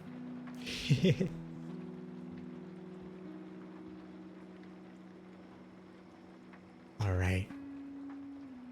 I guess we should dive back in, yeah? Let's do it. No, I'm really glad that you all have found me. It's very, very amazing to have you all here. All right. All right, I even pulled up the chapter. We're good. That's why you're here to listen, to get more advanced vocabulary. Hell yeah. I love that. That is fantastic. I almost thought about putting the words on the screen, like each page, because I have it right in front of me. I might do that for the next book. We'll see. But all right. More 1900s vernacular. All right. We are on Chapter 16, The Magic Art of the Great Humbug. Next morning, the Scarecrow said to his friends, "Congratulate me. I am going to Oz to get my brains at last. When I return, I shall be as other men are." "Well, I have always liked you as you were," said Dorothy simply. "It's kind of you to like a scarecrow," he replied, "but surely you will think more of me when you hear the splendid thoughts my new brain is going to turn out." Then he said goodbye to them in all a cheerful voice and went to the throne room, where he rapped upon the door. "Come in," said Oz. The Scarecrow went in and found the little man sitting down by the window, engaged in deep thought. "I have come for my brains," remarked the Scarecrow, a little uneasily. "Oh, yes. Sit down in that chair, please," replied Oz. "You must excuse me for taking your head off, but I shall have to do it in order to put your brains in their proper place." "That's all right," said the Scarecrow. "You are quite welcome to take my head off, as long as it will be a better one when you put it on again." So the wizard unfastened his head and emptied out the straw. Then he entered the back room and took up a measure of bran, which he mixed with a great many pins and needles. Having shaken them up together thoroughly, he filled the top of the Scarecrow's head with the mixture and stuffed the rest of the space with straw to hold it in place. When he had fastened the Scarecrow's head on his body again, he said to him, "Hereafter you will be a great man, for I have given you a lot of brand new brains." The Scarecrow was both pleased and proud at the fulfillment of his greatest wish, and having thanked Oz warmly, he went back to his friends. Dorothy looked at him curiously. His head was quite bulged out the top with brains. How do you feel? She asked. I feel wise indeed, he answered earnestly. When I get used to my brains, I shall know everything. Why are those needles and pins sticking out of your head? Asked the Tin Woodman. Well, that is proof that he is sharp, remarked the Lion.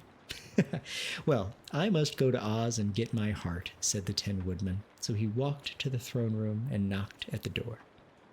Come in, called Oz, and the woodman entered and said, I have come for my heart. Very well, answered the little man, but I shall have to cut a hole in your breast so I could put your heart in the right place. I hope it won't hurt you. Oh, no, answered the woodman, I shall not feel it at all. So Oz brought a pair of tinsmith's shears and cut a small square hole in the left side of the Tin Woodman's breast. Then, going to a chest of drawers, he took out a pretty heart, made entirely of silk and stuffed with sawdust. Isn't it a beauty? He asked. It is indeed, replied the Tin Woodman, who was greatly pleased. But is it a kind heart? Oh, very, answered Oz. He put the heart in the woodsman's breast and then replaced the square of tin, soldering it neatly together where it had been cut. There, said he, now you have a heart that any man might be proud of. I'm sorry I had to put a patch on your breast, but it really couldn't be helped. Never mind the patch, exclaimed the happy woodman. I am very grateful to you and shall never forget your kindness. Don't speak of it, replied Oz. Then the Tin Woodman went back to his friends, who wished him every joy on account of his good fortune. The Lion now walked to the throne room and knocked at the door. Come in, said Oz. I have come for my courage, announced the Lion, entering the room. Very well, answered the little man. I will get it for you. So he went to a cupboard and, reaching up to a high shelf, took down a square green bottle, the contents of which he poured into a green gold dish, beautifully carved. Placing this before the Cowardly Lion, who sniffed at it as if he did not like it, the wizard said, Drink. What is it? Asked the Lion.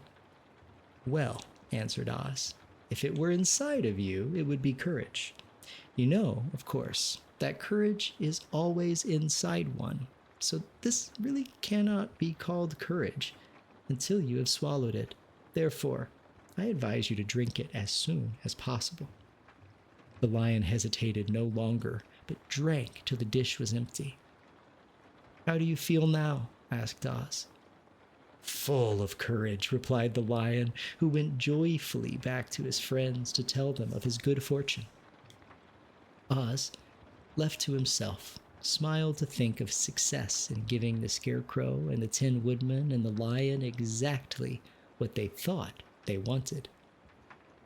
How can I help being a humbug, he said, when all these people make me do things that everybody knows can't be done? It was easy to make a Scarecrow and the Lion and the Woodman happy because they imagined I could do anything. But it will take more than imagination to carry Dorothy back to Kansas. And I'm sure I don't know how it can be done. Was chapter 16.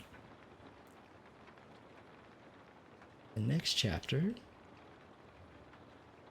chapter 17, is called How the Balloon Was Launched. Tried to read the same chapter in German at the same time. Made my head go brrr. Had to stop. Is German your native language? That's amazing. That sounds like it would be hard, especially with like different sentence structures and like all of that stuff.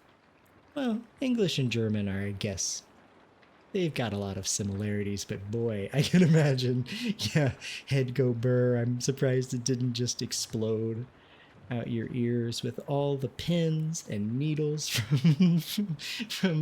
from the Scarecrow. But hey, good on you for trying. That's for sure. It's pretty much the same words, but it's still hard as fuck. I can imagine. I think German is a really pretty language.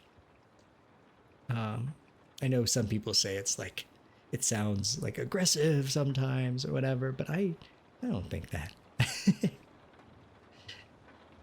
It's very interesting to me. But given that I live in the United States, the language that I want to prioritize is Spanish, so I can speak with a major percentage of the people I share a country with. But I've not been very committed to learning a new language, and it's something I'd like to do. Never, ever too late.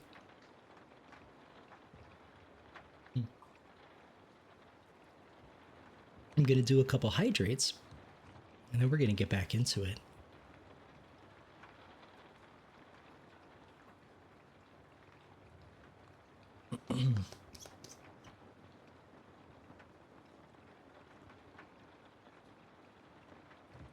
This is Chapter 17. Chapter 17, How the Balloon Was Launched. For 3 days, Dorothy heard nothing from Oz. These were sad days for the little girl, although her friends were all quite happy and contented. The Scarecrow told them that there were wonderful thoughts in his head, but he would not say what they were because he knew no one could understand them but himself. When the Tin Woodman walked about, he felt his heart rattling around in his breast, and he told Dorothy he had discovered it to be a kinder and more tender heart than the one he had owned when he was made of flesh.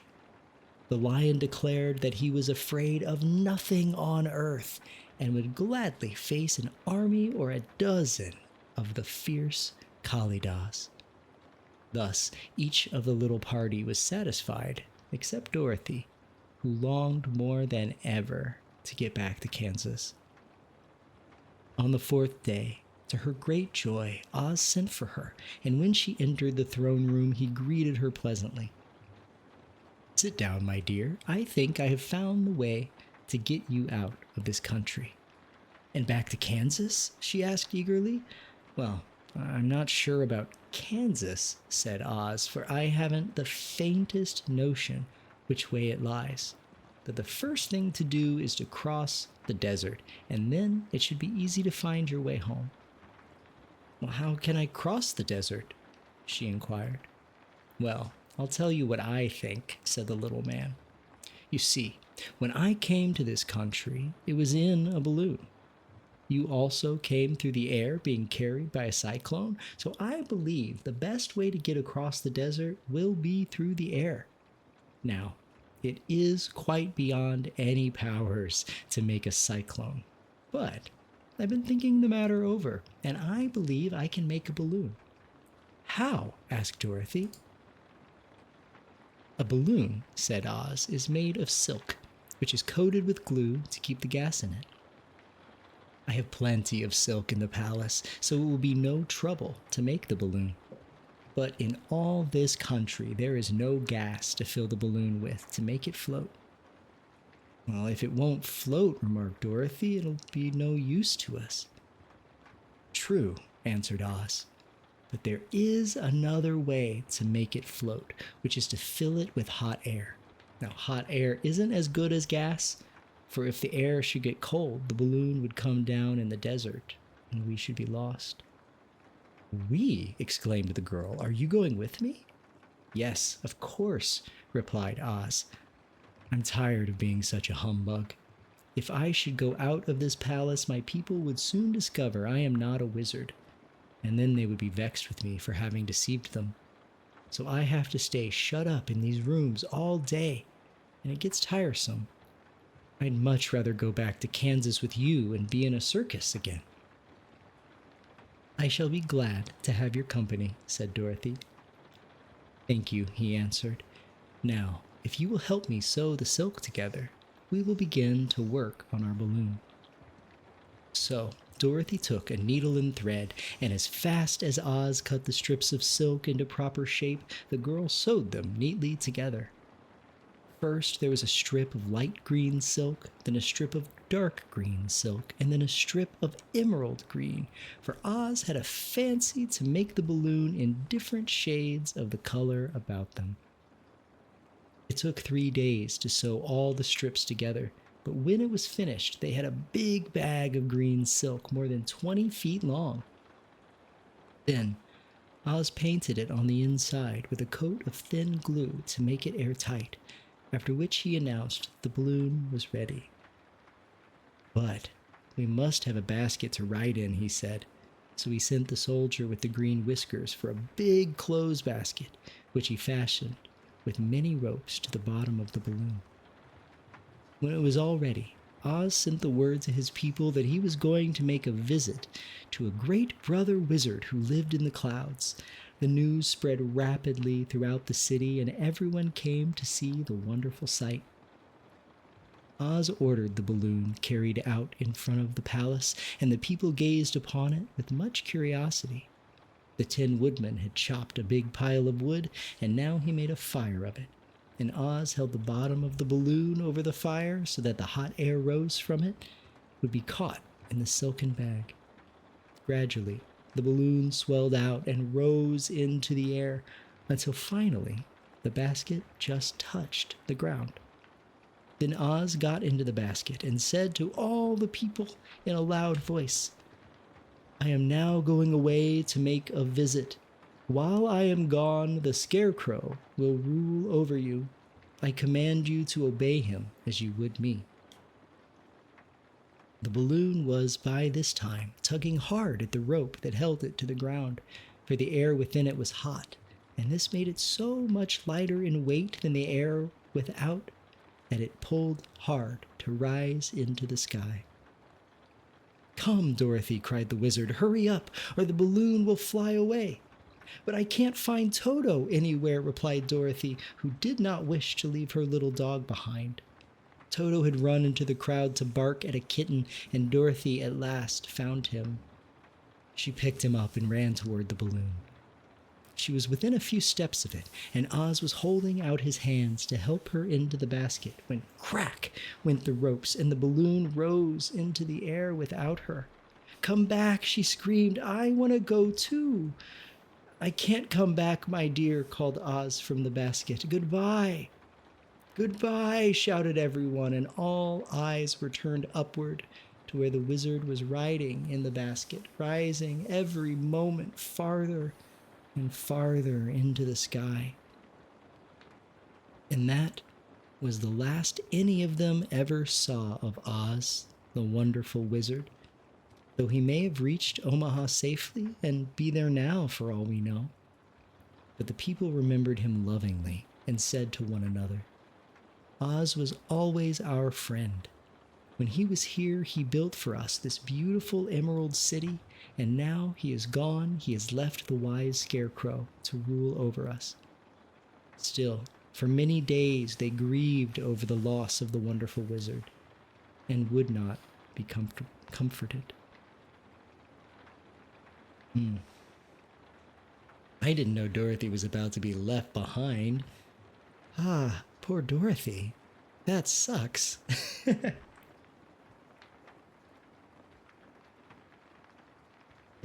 Oh, Barry says, given the size of the U.S., learning another language doesn't seem as important as if you're in the middle of Europe with 9 neighboring countries and 9 different languages surrounding you, to be fair. You speak 4 languages, but it's pretty much necessary, given you're living right on the border with 2 other countries. That is so cool. You know, we don't really prioritize it in our educational system here. And you're right. We're a really big country, and we have a lot of prejudice toward the English language.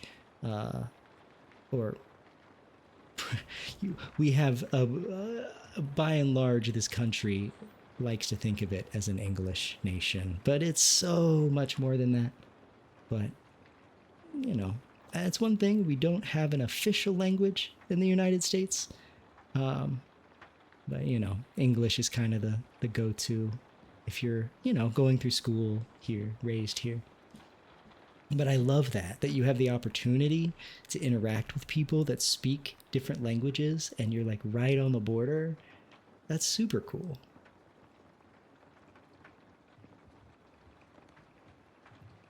Oh yeah, I agree, Hermonthus. It is amazing.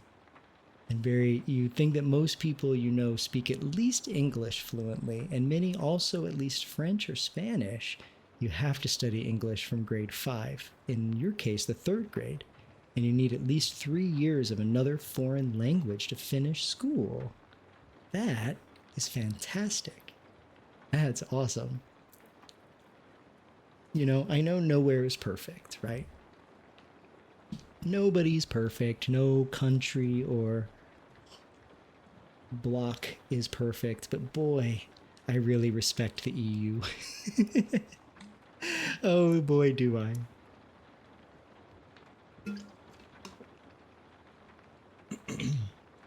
Excuse me. So it must be daytime for you there, because it is 9 p.m. here. I'm on the west coast of the United States.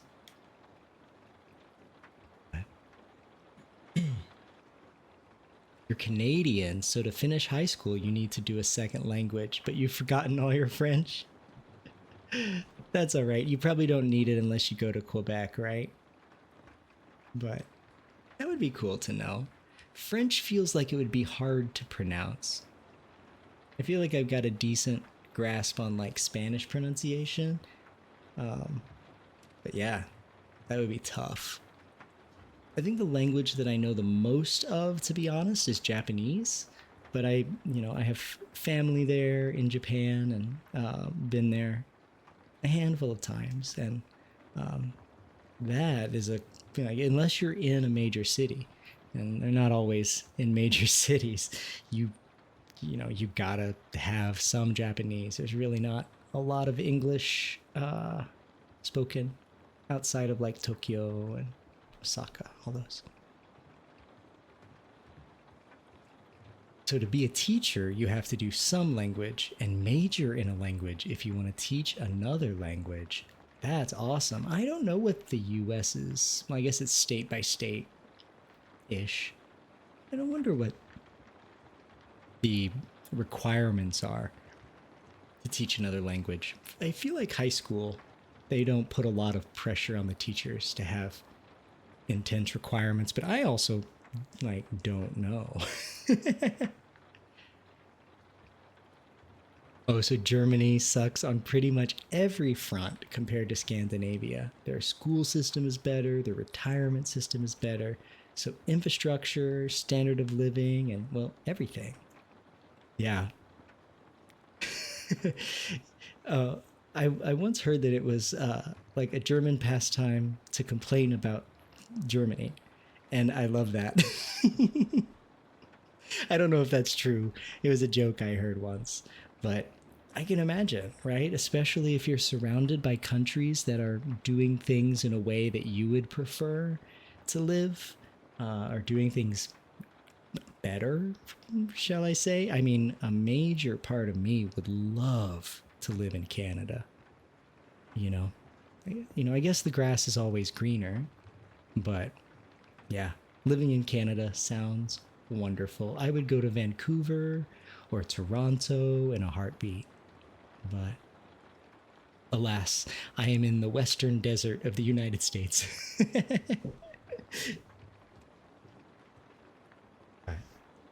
And how are we on ads? We're good. We got 23 minutes, and we got chapter 18 out of 24 chapters.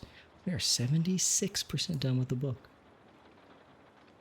You have reportedly the lowest patriotism in the world. Given the past, there's not much to be proud of, to be frank.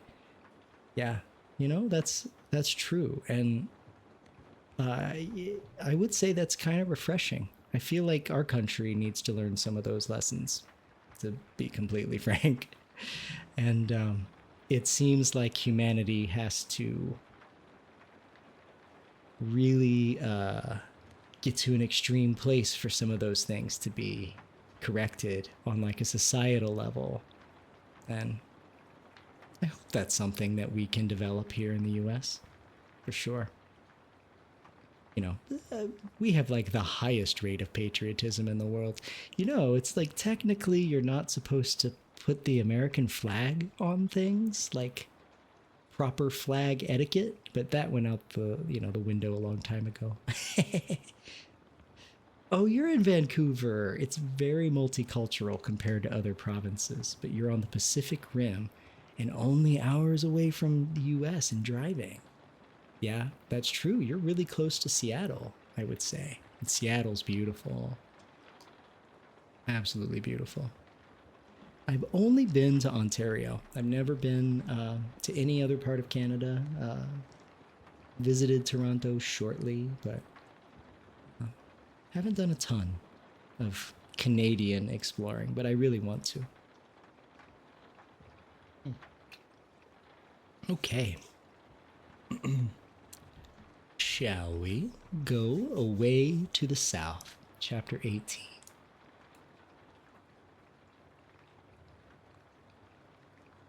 Yeah, that's very true, Barry Booba. I keep calling you Barry Booba. I gotta stop. Barry Booyah. You mean, yeah, slavery and being at war 90% of the time is not too much to be proud of. Oh, I would say more than ever, a good solid 50+% of this country also doesn't get the whole greatest country of all stuff. Thankfully, a lot of that stopped being as homogenous over time. But call you what I want. Oh, thank you. I'll try to get it right. Oh, yes, Sweden is better. There are so many other nations that take care of their people better and treat other nations better.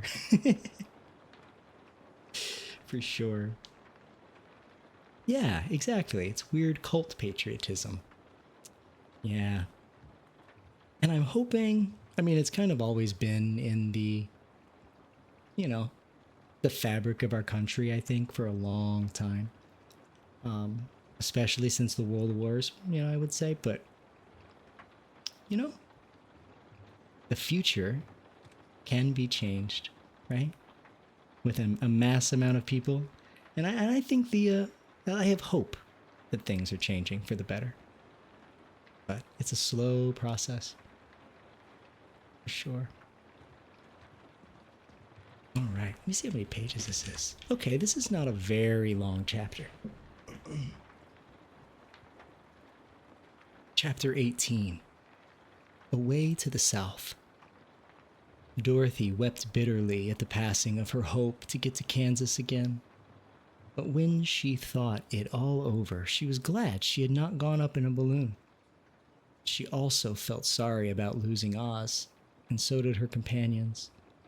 The Tin Woodman came to her and said, "Truly, I should be ungrateful if I failed to mourn for the man who gave me my lovely heart. I should like to cry a little because Oz is gone. If you will kindly wipe away my tears so that I shall not rust." "With pleasure," she answered, and brought a towel at once. Then the Tin Woodman wept for several minutes, and she watched the tears carefully and wiped them away with the towel. When he had finished, he thanked her kindly and oiled himself thoroughly with his jeweled oil can to guard against mishap. The Scarecrow was now the ruler of the Emerald City, and although he was not a wizard, the people were proud of him. For, they said, there is not another city in all the world that is ruled by a stuffed man. And, so far as they knew, they were quite right. The morning after the balloon had gone up with Oz, the four travelers met in the throne room and talked matters over. The Scarecrow sat in the big throne, and the others stood respectfully before him. "We are not so unlucky," said the new ruler. "For this palace and the Emerald City belong to us, and we can do just as we please. When I remember that a short time ago I was up on a pole in a farmer's cornfield, and that now I am the ruler of this beautiful city, I am quite satisfied with my lot. I, also, said the Tin Woodman, am well pleased with my new heart, and really, that was the only thing I wished for in all the world. Now, for my part, I am content in knowing I am as brave as any beast that had ever lived, if not braver, said the Lion modestly. If Dorothy would only be contented to live in the Emerald City, continued the Scarecrow, we might all be happy together. But I don't want to live here, cried Dorothy. I want to go to Kansas and live with Aunt Em and Uncle Henry. Well, then, what can be done? Inquired the Woodman. The Scarecrow decided to think, and he thought so hard that the pins and needles began to stick out of his brains. Finally, he said, why not call the winged monkeys and ask them to carry you over the desert?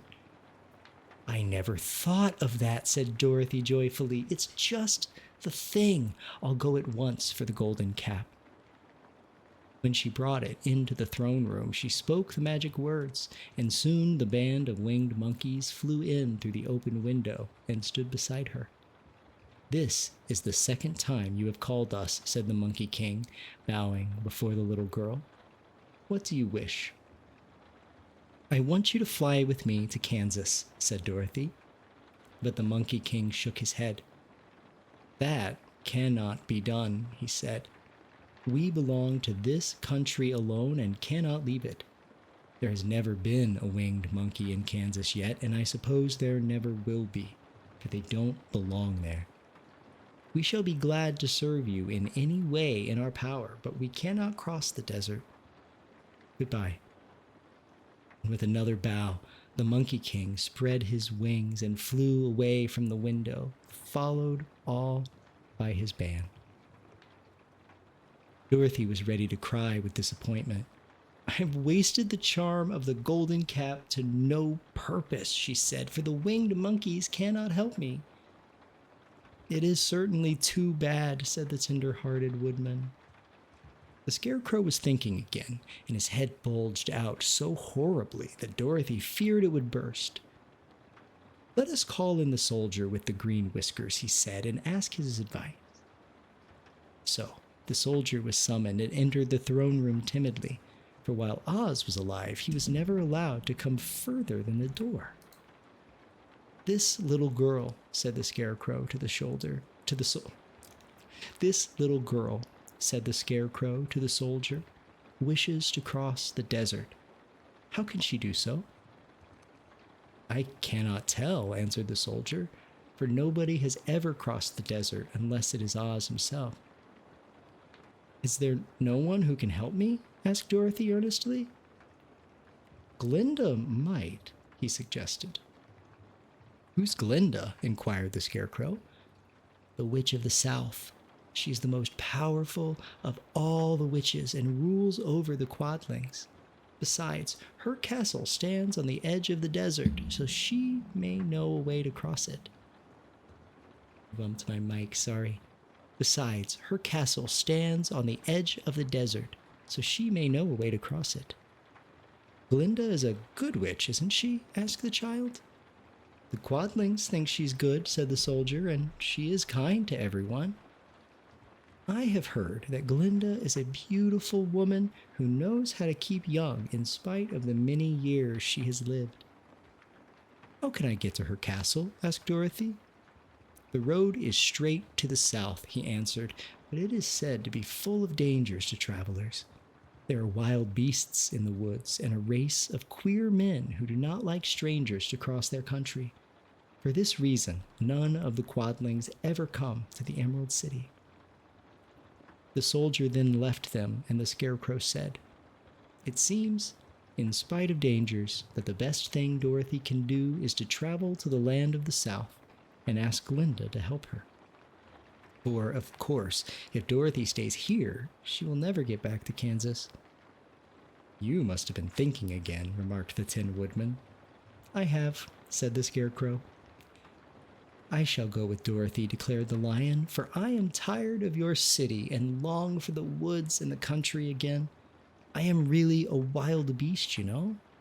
Besides, Dorothy will need someone to protect her. That is true, agreed the woodman. My axe may be of service to her, so I also will go with her to the land of the south. When shall we start? Asked the scarecrow.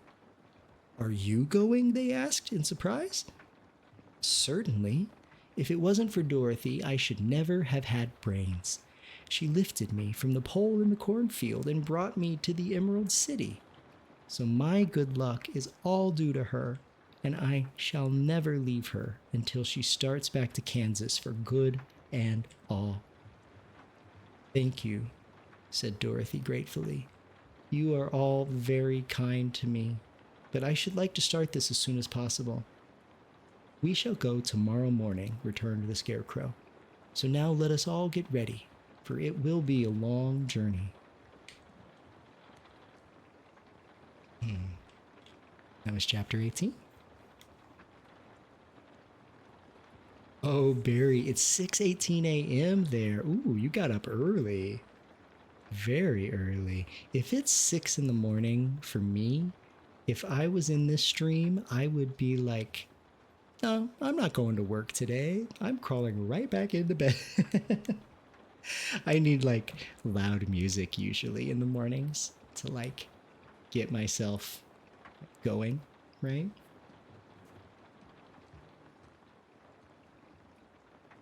Would love to visit Canada. Only heard positive things about vacations in Canada. Yeah.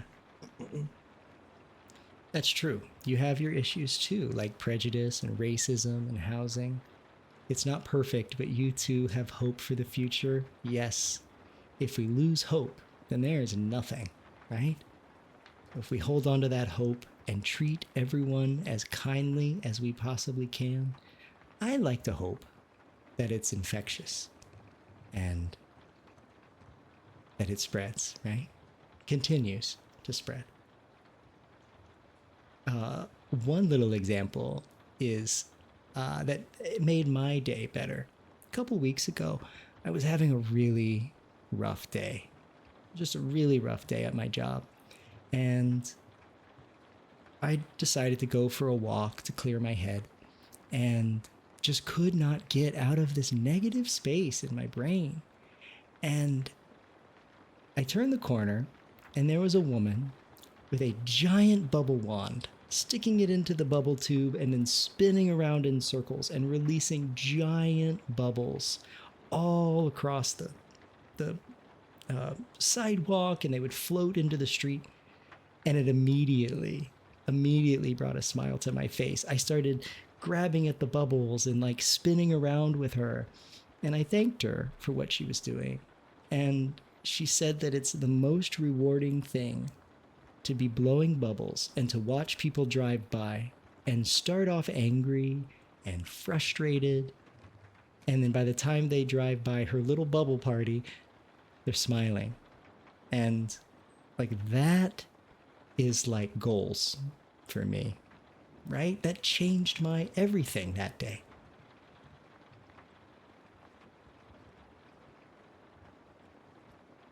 Yeah, I've heard there's a lot of issues in Canada right now with, well, there's a reckoning happening, right? And anytime there's a reckoning, there's good things that happen, hopefully. And there have been some good things that I've heard, but yeah, it's a mess for sure. And nobody's perfect. No country is perfect for sure. Exactly. It's 2024. It's a great stream to get started. Oh, thank you. I hope that I can put you in a good, help at least guide you to a good mental space for your day. Yeah, it really is. It was awesome. And people do lose the fun in their life too much. I am really grateful to be in a place there's a lot of hippies. And I am not a hippie but I would say I am hippie adjacent. And there's so much love for others and for the earth in like their ethos that really appeals to me, for sure. So yeah, you better believe this woman was full tie-dye hippie and I loved it.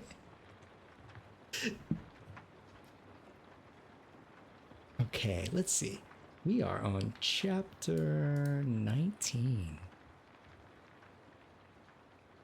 We are 80% through the book, 78%. We'll definitely finish it tonight. Let's see how many pages this is, because we do have ads coming up. Oh, we can make it through.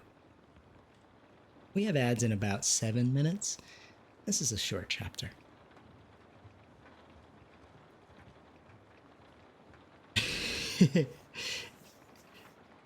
Chapter 19. Attacked by the Fighting Trees. The next morning, Dorothy kissed the pretty green girl goodbye, and they all shook hands with the soldier with the green whiskers, who had walked with them as far as the gate. When the guardian of the gate saw them again, he wondered greatly that they could leave the beautiful city to get into new trouble. But he at once unlocked their spectacles, which he put back into the green box, and gave them many good wishes to carry with them.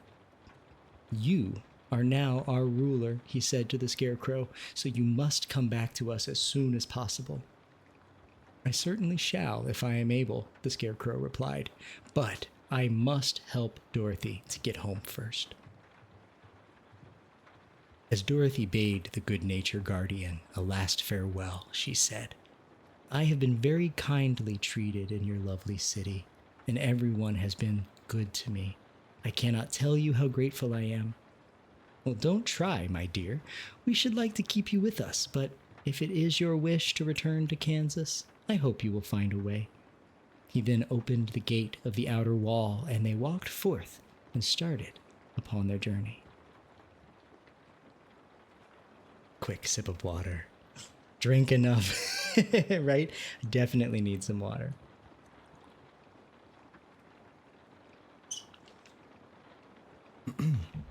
There we are. The sun shone brightly as our friends turned their faces toward the land of the South. They were all in the best of spirits and laughed and chatted together. Dorothy was once more filled with the hope of getting home, and the Scarecrow and Tin Woodman were glad to be of use to her. As for the lion, he sniffed the fresh air with delight and whisked his tail from side to side in pure joy at being in the country again, while Toto ran around them and chased the moths and butterflies, barking merrily all the time. "City life does not agree with me at all," remarked the lion as they walked along at a brisk pace. "I have lost much flesh since I lived there, and now I'm anxious for a chance to show the other beasts how courageous I have grown." They now turned and took a last look at the Emerald City. All they could see was a mass of towers and steeples behind the green walls, and high up above everything, the spires and dome of the Palace of Oz. "Oz was not such a bad wizard after all," said the Tin Woodman, as he felt his heart rattling around in his breast. "He knew how to give me brains, and very good brains too," said the Scarecrow. "Now, if Oz had taken a dose of the same courage he gave me," added the lion, "he would have been a brave man." Dorothy said nothing. Oz had not kept the promise he made her, but he had done his best, so she forgave him. As he said, he was a good man, even if he was a bad wizard. The first day's journey was thorough, and the green fields and bright flowers that stretched about the Emerald City on every side. The first day's journey was through the green fields and bright flowers that stretched about the Emerald City on every side. They slept that night on the grass with nothing but the stars over them, and they rested very well indeed. In the morning, they traveled on until they came to a thick wood. There was no way of going around it, for it seemed to extend to the right and left as far as they could see. And besides, they did not dare change the direction of their journey for fear of getting lost. So they looked for the place where it would be easiest to get into the forest. The Scarecrow, who was in the lead, finally discovered a big tree with such wide spreading branches Sushi Legs! Sushi, how are you doing tonight, my friend? I will pause for a second here, and I will also snooze those ads. Hey there, if you all are not following Sushi Legs, I highly recommend that you do. Sushi is also one of those streamers that really makes people feel seen and remind you that you're loved. Sushi is wonderful. It has been a while. It's been good to see you. I was lurking in your Perfect Dark stream. Was it last night? I think. But, you know, I'm a lurker. Let me give you that shout out. Sushi Legs. Sushi plays a lot of, like, retro games, and she's fantastic. And hi there, Bike Card Player. How are you doing tonight? I hope you're doing well. Don't mess with the Mayans. Well, thank you so much for entrusting your community. You were playing Kirby 64 tonight. Let's go. You know, I don't think I've completed any Kirby game. I know that's probably shameful to say. But, oh, good. I'm so glad you're doing great. And by the way, if you do need to raid and run, I totally understand. I know streaming can take it out of you, but we're just chilling and reading The Wonderful Wizard of Oz tonight. Oh, lol. Yeah, it was chaos and decided to switch to Kirby 64. Very contrasting in comparison to Perfect Dark. No joke. That is like the biggest whiplash. But that's fantastic. Of course, Sushi. Please go follow Sushi. And yeah, we're just reading here. And we do have ads coming up in like 5 minutes. So we're going to get through the chapter. And then we're almost done with the book. I don't know if you guys are worried about spoilers. The book came out in 1900, so I don't know.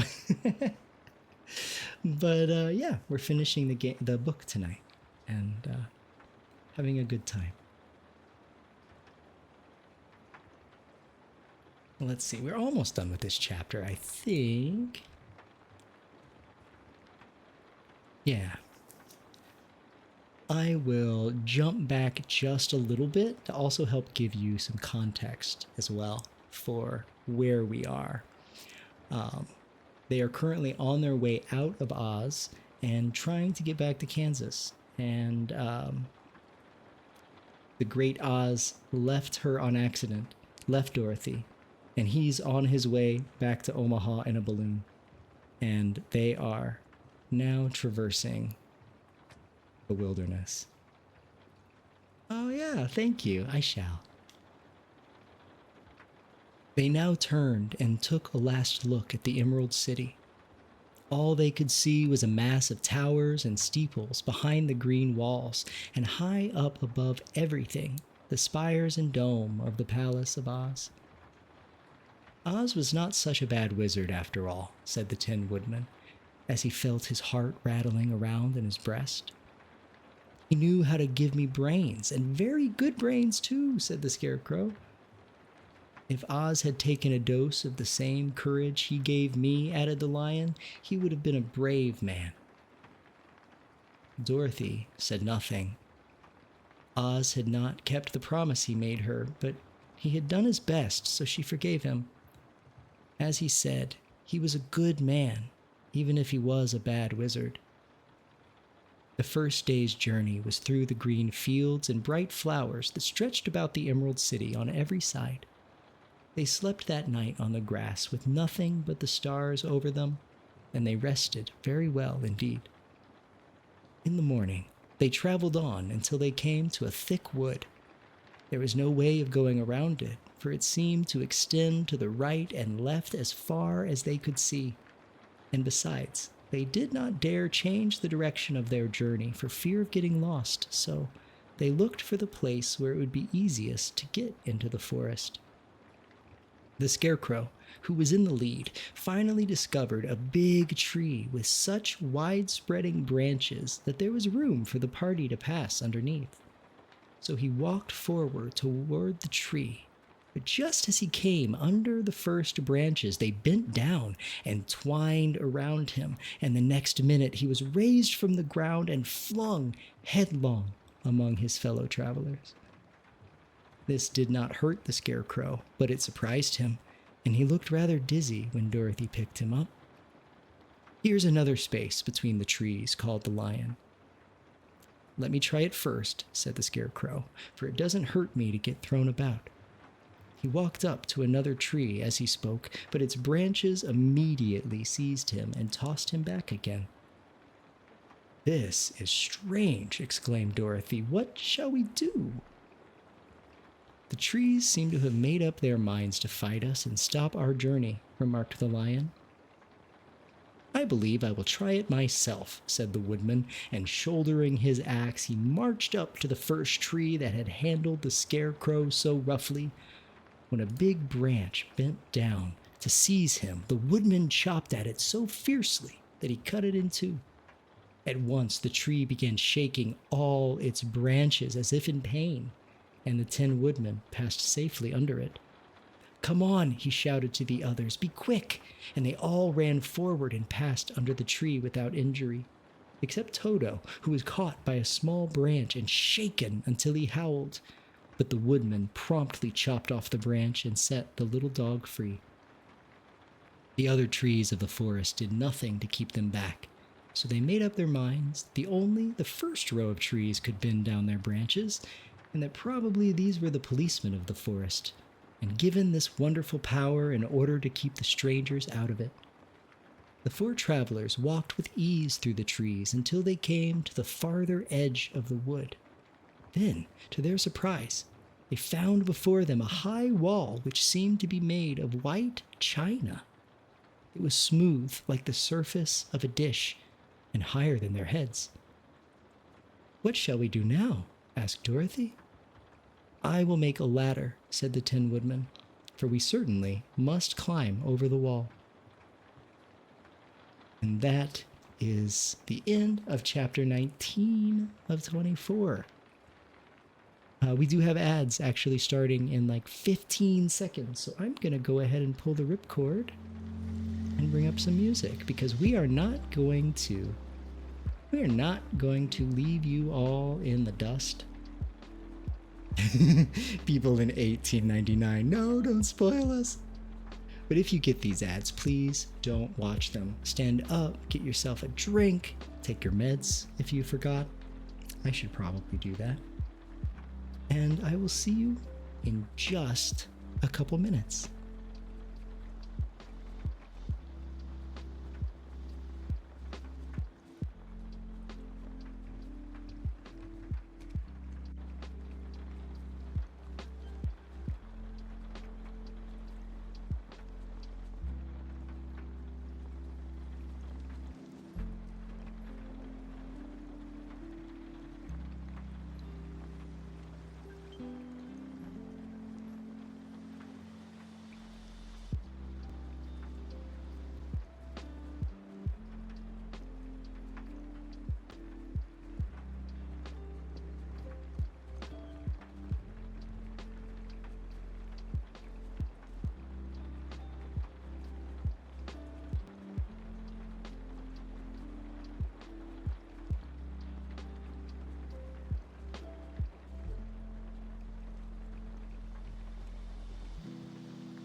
Welcome back from the advertisements, everybody.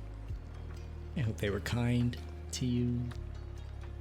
Also, I realized we got a follow. We had somebody follow us while we were reading the last chapter, and I just want to say welcome.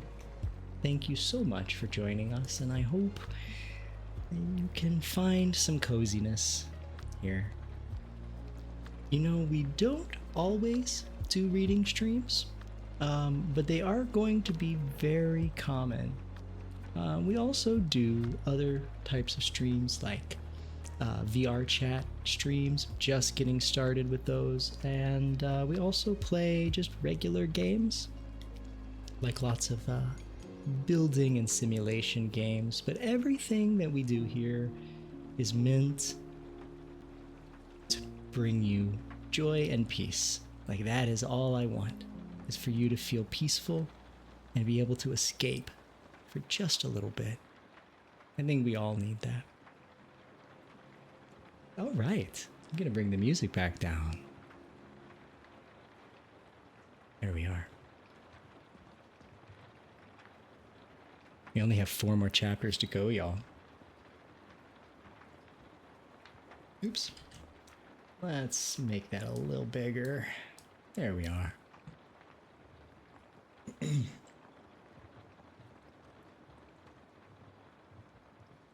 Chapter 20. The Dainty China Country. While the woodman was making a ladder from wood, which he found in the forest, Dorothy laid down and slept, for she was tired by the long walk.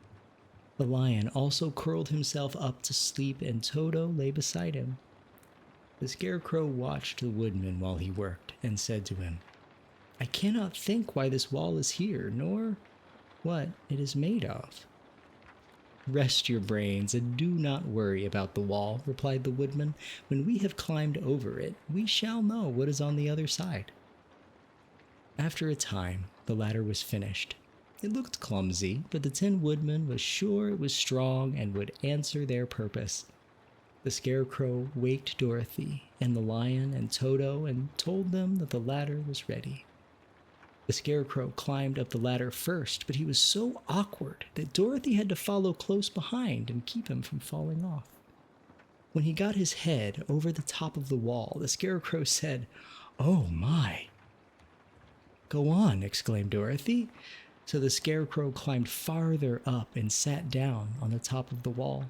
And Dorothy put her head over and cried, "Oh my!" just as the Scarecrow had done. Then Toto came up and immediately began to bark, but Dorothy made him be still. The lion climbed the ladder next, and the Tin Woodman came last, but both of them cried, "Oh my!" as soon as they looked over the wall. When they were all sitting in a row on the top of the wall, they looked down and saw a strange sight.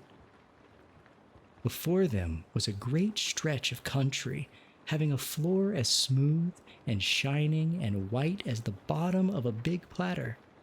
Scattered around were many houses made entirely of china and painted in the brightest colors. Now, these houses were quite small, the biggest of them reaching only as high as Dorothy's waist.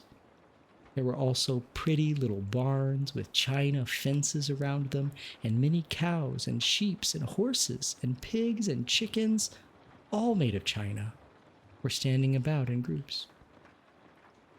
But the strangest of all were the people who lived in this queer country. There were milkmaids and shepherdesses with brightly colored bodices and golden spots all over their gowns, and princesses with most gorgeous flocks of silver and gold and purple, and shepherds dressed in knee breeches with pink and yellow and blue stripes down them, and golden buckles on their shoes, and princes with jeweled crowns upon their heads, wearing ermine robes and satin doublets, and funny clowns in ruffled gowns with red, round spots upon their cheeks and tall, pointed caps. And strangest of all, these people were all made of china, even to their clothes, and were so small that the tallest of them was no higher than Dorothy's knee.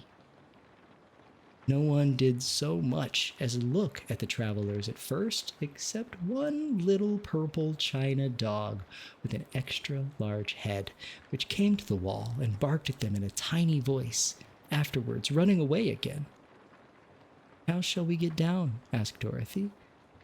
They found the ladder so heavy that they could not pull it up, so the scarecrow fell off the wall and the others jumped down upon him so that the hard floor would not hurt their feet. Of course, they took pains not to light on his head and get the pins in their feet.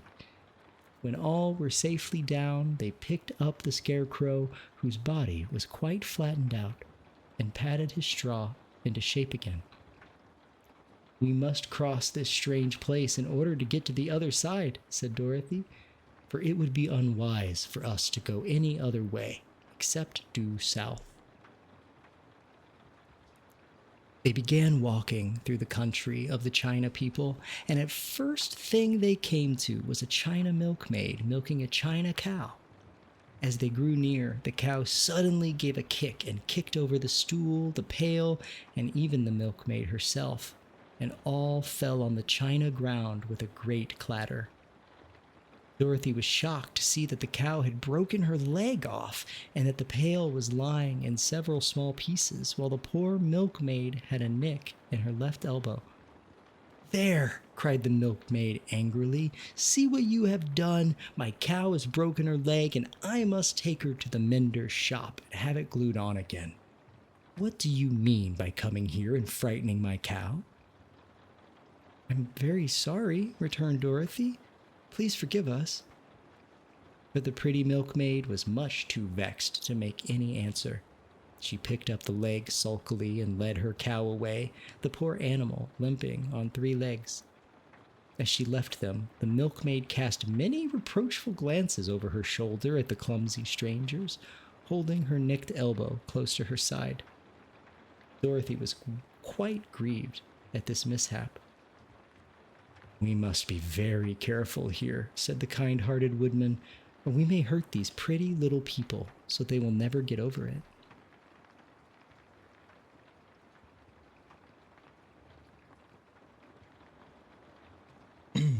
A little farther on, Dorothy met a most beautifully dressed young princess, who stopped short as she saw the strangers and started to run away. Dorothy wanted to see more of the princess, so she ran after her, but the China girl cried out, "Don't chase me, don't chase me!" She had such a frightened little voice that Dorothy stopped and said, "Why not?" "Because," answered the princess, also stopping a safe distance away, "if I run, I may fall down and break myself." "But could you not be mended?" asked the girl.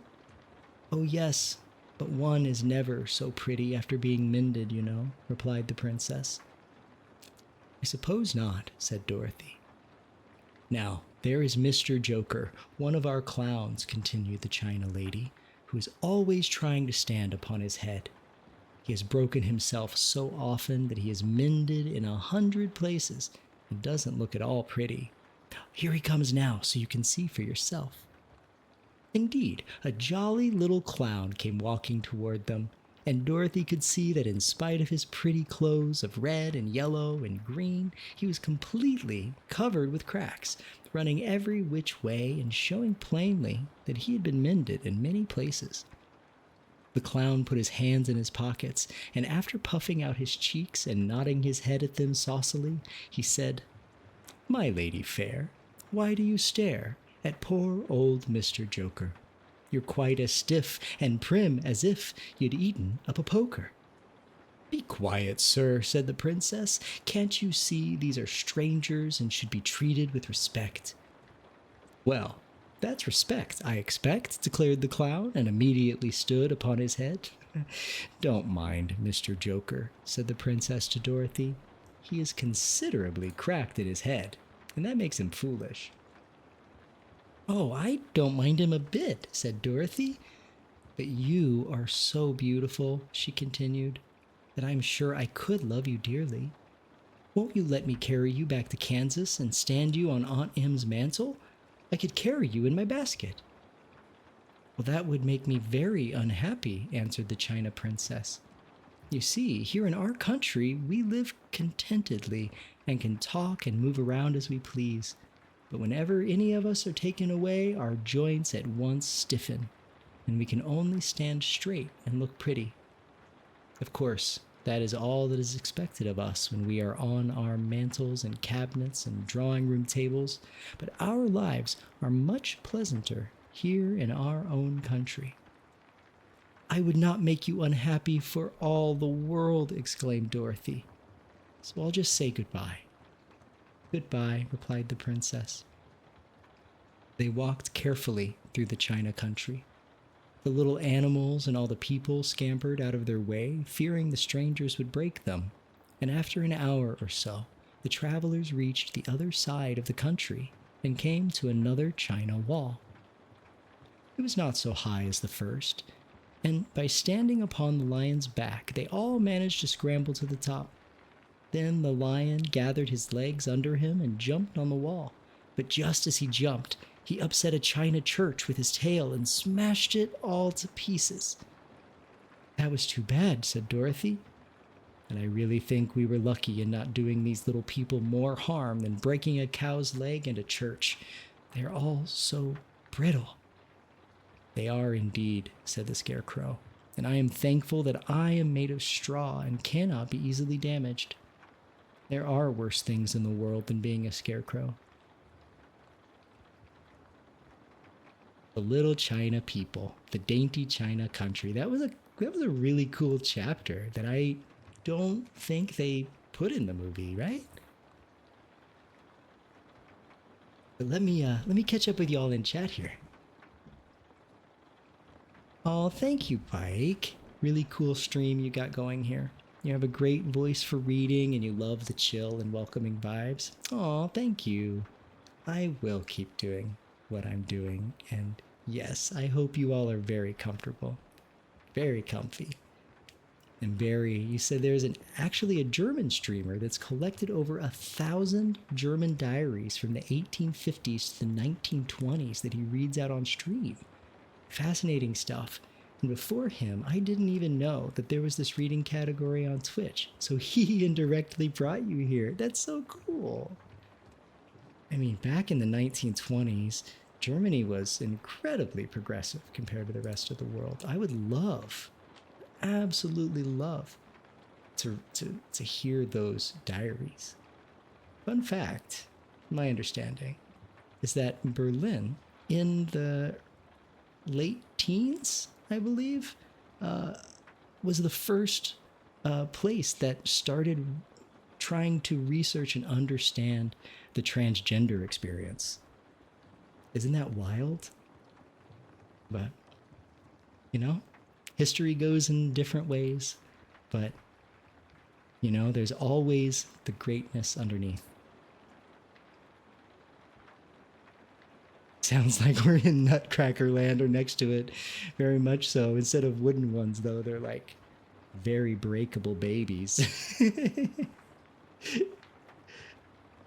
Such a wonderful collection. I'm totally gonna have to. Oh, thank you, Sushi. I'm a natural for this kind of stuff. That's very sweet. I am not an incredibly calm person in my real life, like in my daily life. I have a lot of anxiety and panic disorder and like struggle with that a lot. And so I created this space to give me practice in being calm.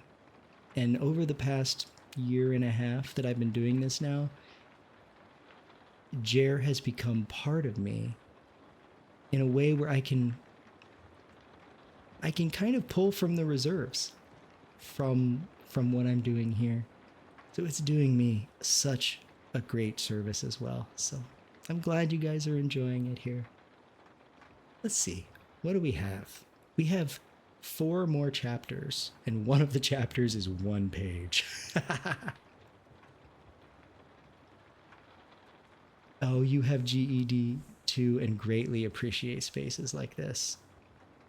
Yes, it can be a real battle to be fighting like general anxiety. And so you are incredibly brave and a warrior, and I'm very proud of you. I'm a great reader. Oh, thank you.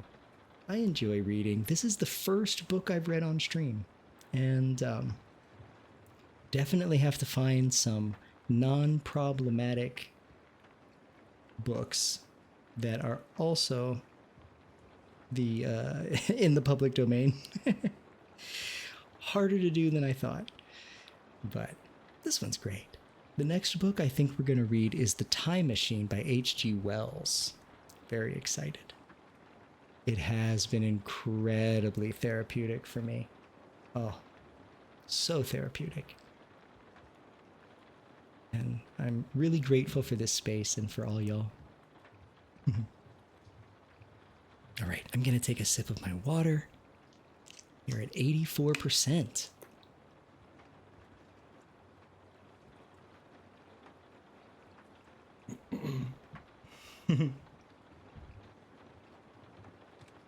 How come it's Oz?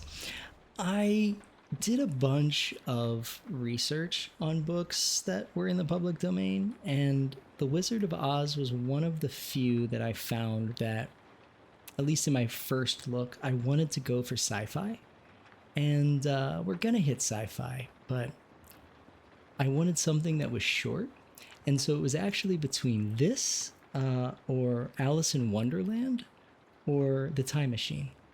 And so yeah, I just ended up picking this one because it was the story that I had the most familiarity with, and didn't read the entire book before reading it on stream. But there's the introduction to this book that was written by the author that talks about how fairy tales from the past, Grimm and all of those, are really dark, really violent, in order to teach kids lessons. And his thinking about this book is that kids get moral education in school now. And so why are we exposing children to such terrible stories? And so what he aspired to do was create something that he called a wonder tale, which was the new generation of fairy tales that would completely get rid of the heartache and the pain. And he's really done a good job. And he hoped that this story would be the start of a new children's literature, and that this story would live alongside Grimm and all the other fairy tales, but as a hopeful alternative. And so, yeah, I think that's what made Oz be the book that I wanted to start with. Reading Alice out loud can be tough on the tongue. Yes. On my non-reading streams, we have a ton of redeems. I turn them all off for these streams. But one of them is a tongue twister redeem. So you can write out a tongue twister and have me say it. I have a lot of fun with difficult sentences. Ooh, 1984 by Orwell. I will put that on the list. You know, I haven't read 1984 either. That would be fun. Oh, you love fairy tales and folklore. I've been getting into it more and more. Hi there, History Buff. How are you doing tonight? There are also several of these books of Oz, and there are plenty of themes in them. Ooh, I am very new about learning about the book series, and I think I read this book in like 6th grade, probably, like as a young teenager, adolescent. But I would love to read more of them. Are there more written by this author? I know there's different books. Another part of the series was kind of handed over to a different author, right? But I am finding that I love this book way more than the movie. And I mean, that's usually the case, but I would love to live in this world a little bit longer, for sure. But, all right, let me change over here. We are on chapter 21. Let's see how long it is, just to give you guys a heads up. Oh, it's really short. Here we go. Chapter 21. The Lion Becomes the King of Beasts. After climbing down from the China Wall, the travelers found themselves in a disagreeable country, full of bogs and marshes and covered with tall, rank grass. It was difficult to walk without falling into muddy holes, for the grass was so thick that it hid them from sight. However, by carefully picking their way, they got safely along until they reached solid ground. But here, the country seemed wilder than ever, and after a long and tiresome walk through the underbrush, they entered another forest, where the trees were bigger and older than any they had ever seen. "This forest is perfectly delightful," declared the lion, looking around him with joy. "Never have I seen a more beautiful place." "It seems gloomy," said the scarecrow. "Not a bit of it," answered the lion. "I should like to live here all of my life. See how soft the dried leaves are under your feet, and how rich and green the moss is that clings to these old trees. Surely no wild beast could wish a pleasanter home." "Perhaps there are wild beasts in the forest now," said Dorothy. "I suppose there are," returned the lion, "but I do not see any of them about." They walked through the forest until it became too dark to go any farther. Dorothy and Toto and the lion lay down to sleep, while the woodman and the scarecrow kept watch over them as usual. When morning came, they started again. Before they had gone far, they heard a low rumble, as of the growling of many wild animals. Toto whimpered a little, but none of the others was frightened, and they had kept along the well-trodden path until they came to an opening in the wood, in which they were gathered hundreds of beasts of every variety. There were tigers and elephants and bears, wolves and foxes, and all the others in the natural history, and for a moment Dorothy was afraid. But the lion explained that the animals were holding a meeting, and he judged by their snarling and growling that they were in great trouble. As he spoke, several of the beasts caught sight of him, and at once the great assemblage hushed itself as if by magic. The biggest of the tigers came up to the lion and bowed, saying, "Welcome, O King of Beasts. You have come in good time to fight our enemy and bring peace to all the animals of the forest once more." "What is your trouble?" asked the lion quietly. "We are all threatened," answered the tiger, "by a fierce enemy which has lately come into this forest. It is a most tremendous monster, like a great spider, with a body as big as an elephant and legs as long as a tree trunk. It has 8 of these long legs, and as the monster crawls through the forest, he seizes an animal with a leg and drags it to his mouth, where he eats it as a spider does a fly. Not one of us is safe while this fierce creature is alive, and we had called a meeting to decide how to take care of ourselves when you came among us." The lion thought for a moment. "Are there any other lions in this forest?" he asked. "No, but there were some, but the monster has eaten them all. And besides, there were none nearly so large and brave as you." "If I put an end to your enemy, will you bow down to me and obey me as king of the forest?" inquired the lion. "We will do that gladly," returned the tiger, and all the other beasts roared with a mighty roar. "We will!" "Where is this great spider of yours now?" asked the lion. "Yonder, among the oak trees," said the tiger, pointing with his forefoot.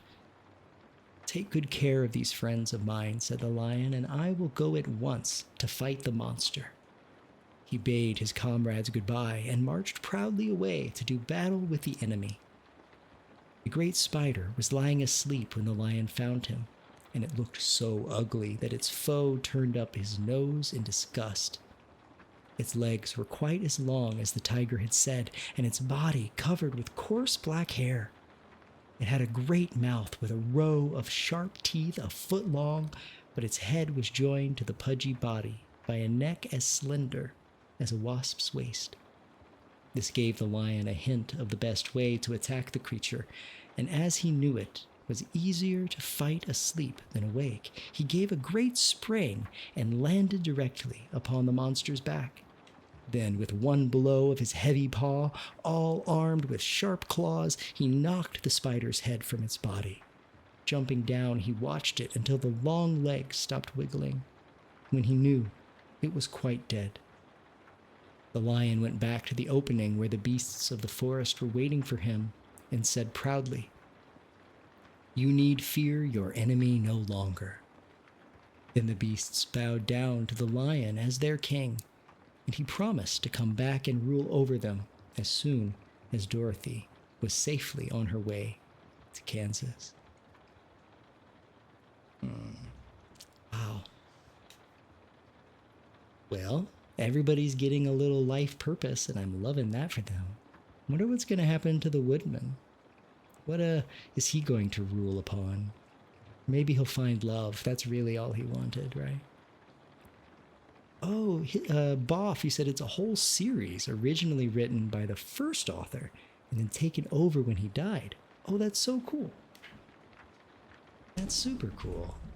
I thought there was like one or two more, but I didn't realize there was like a whole series and multiple authors.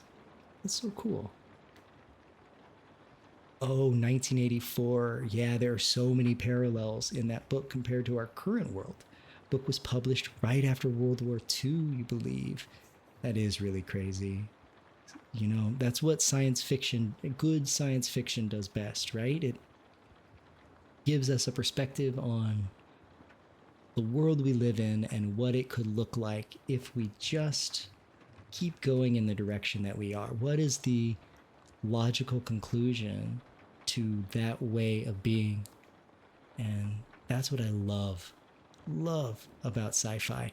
That is what The Time Machine is explicitly about, by H.G. Wells. And it was written in like a time where they were right in the shadow of the monarchy for sure, but he was in Britain where the haves and the have-nots were so divided. You know, they were in the I guess the shadow of the Victorian way of thinking, and this book is about that. What would happen if you took those same groups of people and then threw it a bajillion years in the future? What would that look like? That's really interesting. All right. Chapter 22. Take a sip here.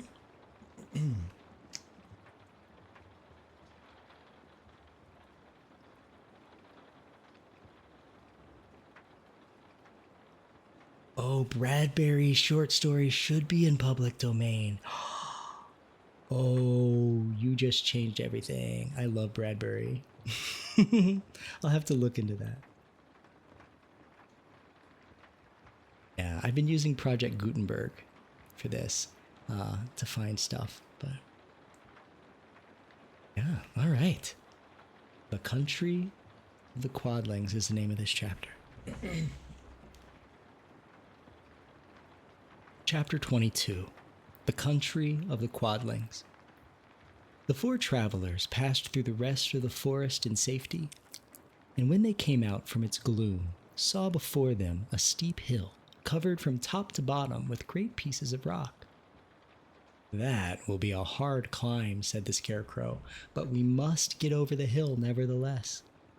So he led the way, and the others followed. They had nearly reached the first rock when they heard a rough voice cry out, "Keep back!" "Who are you?" asked the Scarecrow. Then a head showed itself over the rock, and the same voice said, "This hill belongs to us, and we don't allow anyone to cross it." "But we must cross it," said the Scarecrow. "We're going to the country of the Quadlings." "But you shall not," replied the voice, and there stepped from behind the rock the strangest man the travelers had ever seen. He was quite short and stout, and had a big head, which was flat at the top and supported by a thick neck full of wrinkles. But he had no arms at all, and seeing this, the Scarecrow did not fear that so helpless a creature could prevent them from climbing the hill. So he said, "I'm sorry not to do as you wish, but we must pass over your hill whether you like it or not." And he walked boldly forward. As quick as lightning, the man's head shot forward and his neck stretched out until the top of the head, where it was flat, struck the scarecrow in the middle and sent him tumbling over and over down the hill. Almost as quickly as it came, the head went back to the body, and the man laughed harshly as he said, "It isn't as easy as you think."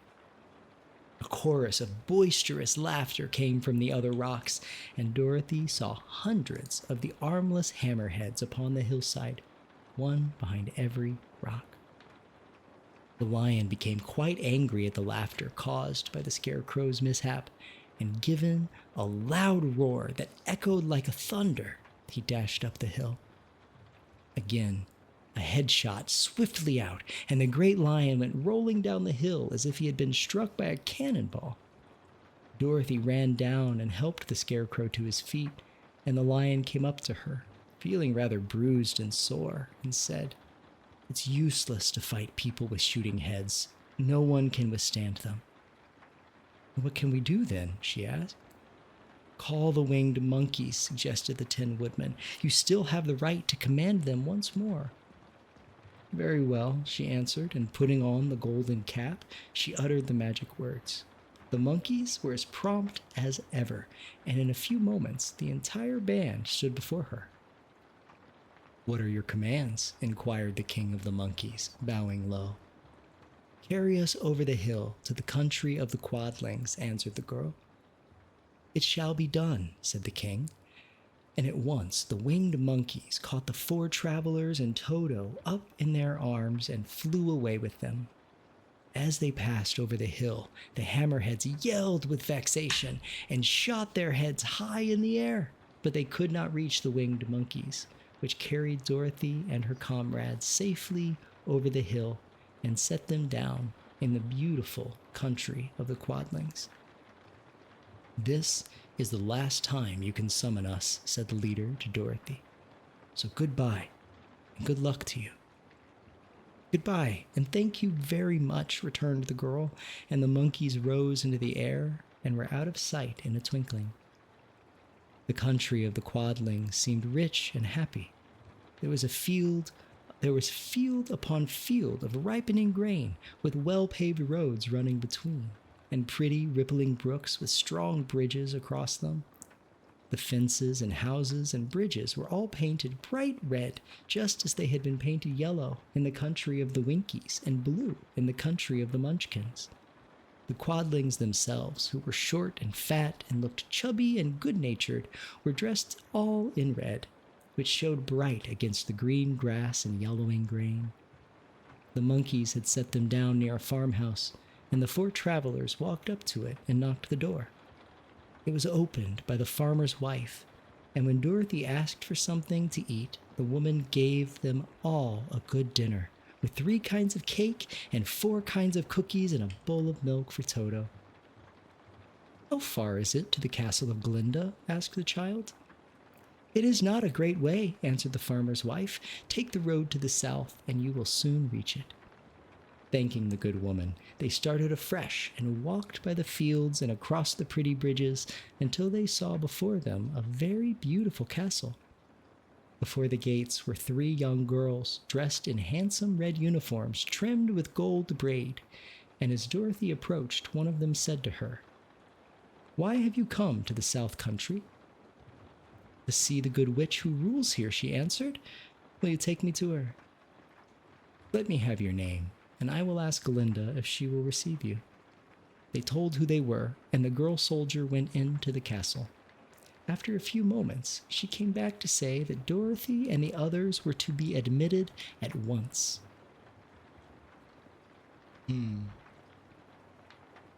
That was chapter 22. Let's go. We have 2 more chapters. Oh, Barry says it doesn't recreate 1984. It doesn't recreate our current world. but it's a dystopia about a totalitarian surveillance state. And after the leaks of Snowden, well, very true. Very true. But you won't spoil stuff for me? Thank you. Thank you. Oh, a stretchy neck? No, thank you. I agree. Stretchy neck, flat head. No fun. Right, Dorothy and her comrades. Come on, comrades. All right, let me grab a sip of water here.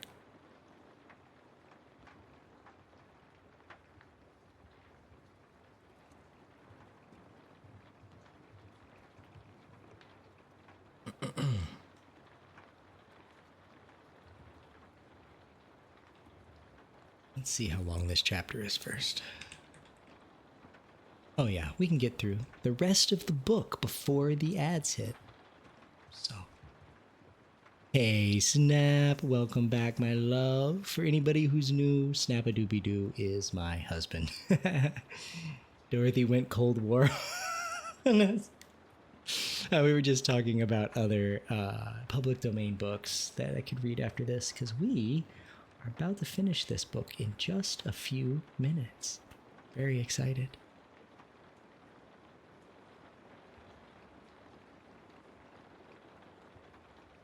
Chapter 23.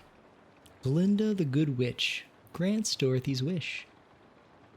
Before they went to see Glinda, however, they were taken to a room of the castle where Dorothy washed her face and combed her hair, and the lion shook the dust out of his mane, and the scarecrow patted himself into his best shape, and the woodman polished his tin and oiled his joints.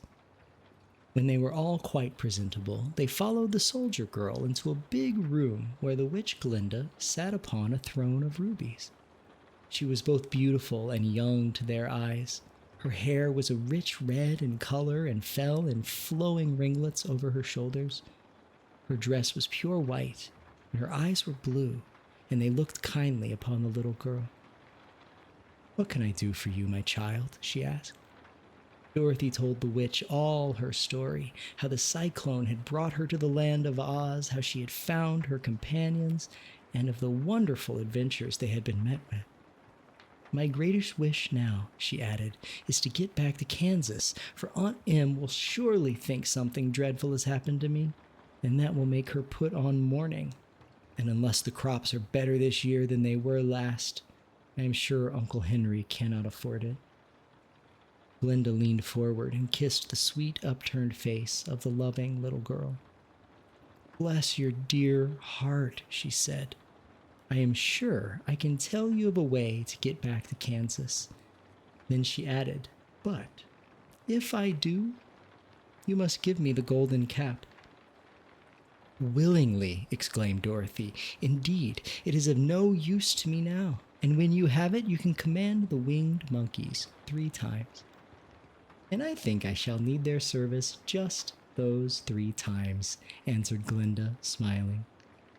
Dorothy then gave her the golden cap, and the witch said to the scarecrow, "What will you do when Dorothy has left us?"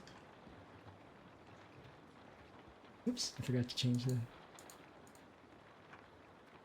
"I will return to the Emerald City," he replied, "for Oz has made me its ruler, and the people like me. The only thing that worries me is how to cross the hill of the Hammerheads.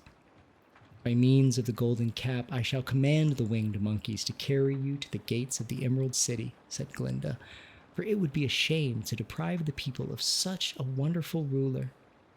"Am I really wonderful?" asked the scarecrow. "You are unusual," replied Glinda.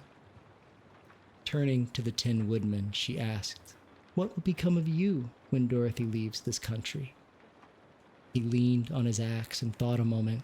Then he said, "The Winkies were very kind to me, and they wanted me to rule over them after the wicked witch died. I'm fond of the Winkies, and if I could get back again to the country of the West, I should like nothing better than to rule over them forever." "Well, my second command to the winged monkeys," said Glinda, "will be that they carry you safely to the land of the Winkies. Your brain may not be so large to look at as those of the Scarecrow. She talks funny. My second command to the winged monkeys, said Glinda, will be that they carry you safely to the land of the Winkies. Your brain may not be so large to look at as those of the Scarecrow, but you are really brighter than he is. When you are well polished, and I am sure you will rule the Winkies wisely and well. Then the witch looked at the big, shaggy lion and asked, when Dorothy has returned to her own home, what will become of you? Over the hill of the Hammerheads, he answered, lies a grand old forest, and all of the beasts that live there have made me their king. If I only could get back to this forest, I would pass my life very happily there. My third command to the winged monkey, said Glinda, shall be to carry you to your forest. Then, having used up the powers of the golden cap, I shall give it to the king of the monkeys, that he and his band may thereafter be free forevermore. The Scarecrow and the Tin Woodman and the Lion now thanked the good witch earnestly for her kindness, and Dorothy exclaimed, you are certainly as good as you are beautiful, but you have not yet told me how to get back to Kansas. Your silver shoes will carry you over the desert, replied Glinda. If you had known their power, you could have gone back to your Aunt Em the very first day you came to this country. But then I should not have had my wonderful brains, cried the Scarecrow. I might have passed my whole life in the farmer's cornfield. And I should not have had my lovely heart, said the Tin Woodman. I might have stood and rested. I might have stood and rusted in the forest till the end of the world. And I should have lived a coward forever, declared the Lion, and no beast in all the forest would have had a good word to say to me. This is all true, said Dorothy, and I'm glad I was of use to these good friends. But now that each of them has had what he most desired, and each is happy in having a kingdom to rule besides, I think I should like to go back to Kansas. The silver shoes, said the good witch, have wonderful powers, and one of the most curious things about them is that they can carry you to any place in the world in 3 steps, and each step will be made in the wink of an eye. All you have to do is knock the heels together 3 times and command the shoes to carry you wherever you wish to go. If that is so, said the child joyfully, I will ask them to carry me back to Kansas at once. She threw her arms around the lion's neck and kissed him, patting his big head tenderly. Then she kissed the Tin Woodman, who was weeping in a way most dangerous to his joints. Then she hugged the soft, stuffed body of the Scarecrow in her arms, instead of kissing his painted face, and she found she was crying herself at this sorrowful parting from her loving comrades. Glinda the Good stepped down from her ruby throne to give the little girl a goodbye kiss, and Dorothy thanked her for all the kindness she had shown to her friends and herself. Dorothy now took Toto up solemnly in her arms, and having said one last goodbye, she clapped the heels of her shoes together 3 times, saying, "Take me home to Aunt Em." Instantly, she was whirling through the air so swiftly that all she could see or feel was the wind whistling past her ears. The silver shoes took but 3 steps, and then she stopped so suddenly that she rolled over upon the grass several times before she knew where she was. At length, however, she sat up and looked about her. "Good gracious!" she cried, for she was sitting on the broad Kansas prairie, and just before her was the new farmhouse Uncle Henry built after the cyclone had carried away the old one. Uncle Henry was milking the cows in the barnyard, and Toto had jumped out of her arms and was running toward the barn, barking furiously. Dorothy stood up and found she was in her stocking feet, for the silver shoes had fallen off in her flight through the air and were lost forever in the desert. The last chapter is just a couple sentences. Chapter 24, Home Again. Aunt Em had just come out of the house to water the cabbages when she looked up and saw Dorothy running toward her. "My darling child," she cried, folding the little girl in her arms and covering her face with kisses. "Where in the world did you come from?" "From the land of Oz," said Dorothy gravely. "And here's Toto, too. And oh, Aunt Em, I am so glad to be at home again." And that was The Wonderful Wizard of Oz. We did it! We read the whole book. Yes, Hermonthus, Glinda is saying Oz is part of Earth. In fact, the Wizard of Oz is from Omaha, of all places. Very much. We'll catch up with chat here, and then I'm going to try to see if I can find somebody to raid out to. Sushi, thank you so much for the raid. That was so great. It's always great to see you. Oh, yeah. Snap. Like, I go to the gym for a quick workout, come back, and Dorothy became a spy for the KGB? That's so great.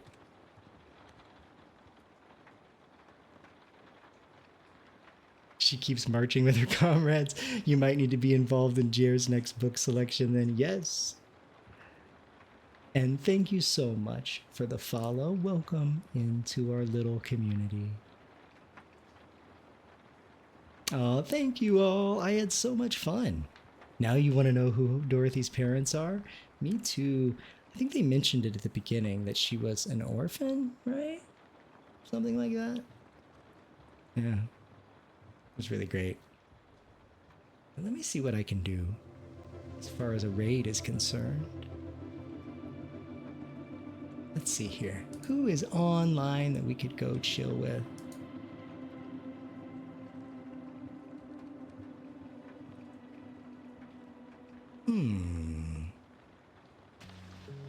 You know what? There's not a ton of people online tonight. 1 second here. Because maybe we can find somebody else who's reading a book. I'm gonna look up the category. Well, let's see here.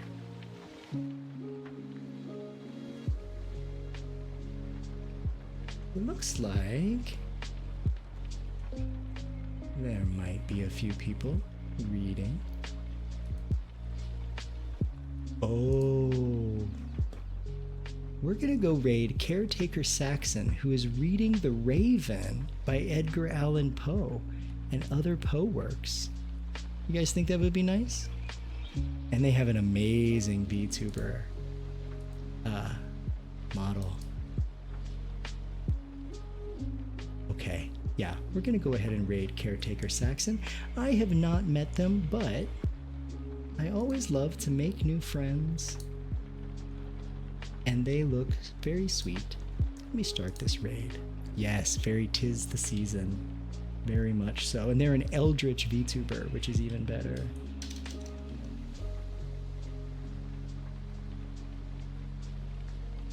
Well, seriously, you all, thank you so much for being here tonight. And I've gotten to meet so many of you and get to know you all. It really means a lot that you all came out here. So I am going to be back on Saturday. We're going to play VR chat. We're going to do some multiplayer VR chat games. And if you all do enjoy VR, please feel free to join us. And here's our Discord, if you would like. And we do have a raid message. You don't have to use it, but it's there if you would like it. History. Now you can say you've heard the end of that book. Nice. Now I can say I have too. Oh, that was super great. And we're totally going to find another book.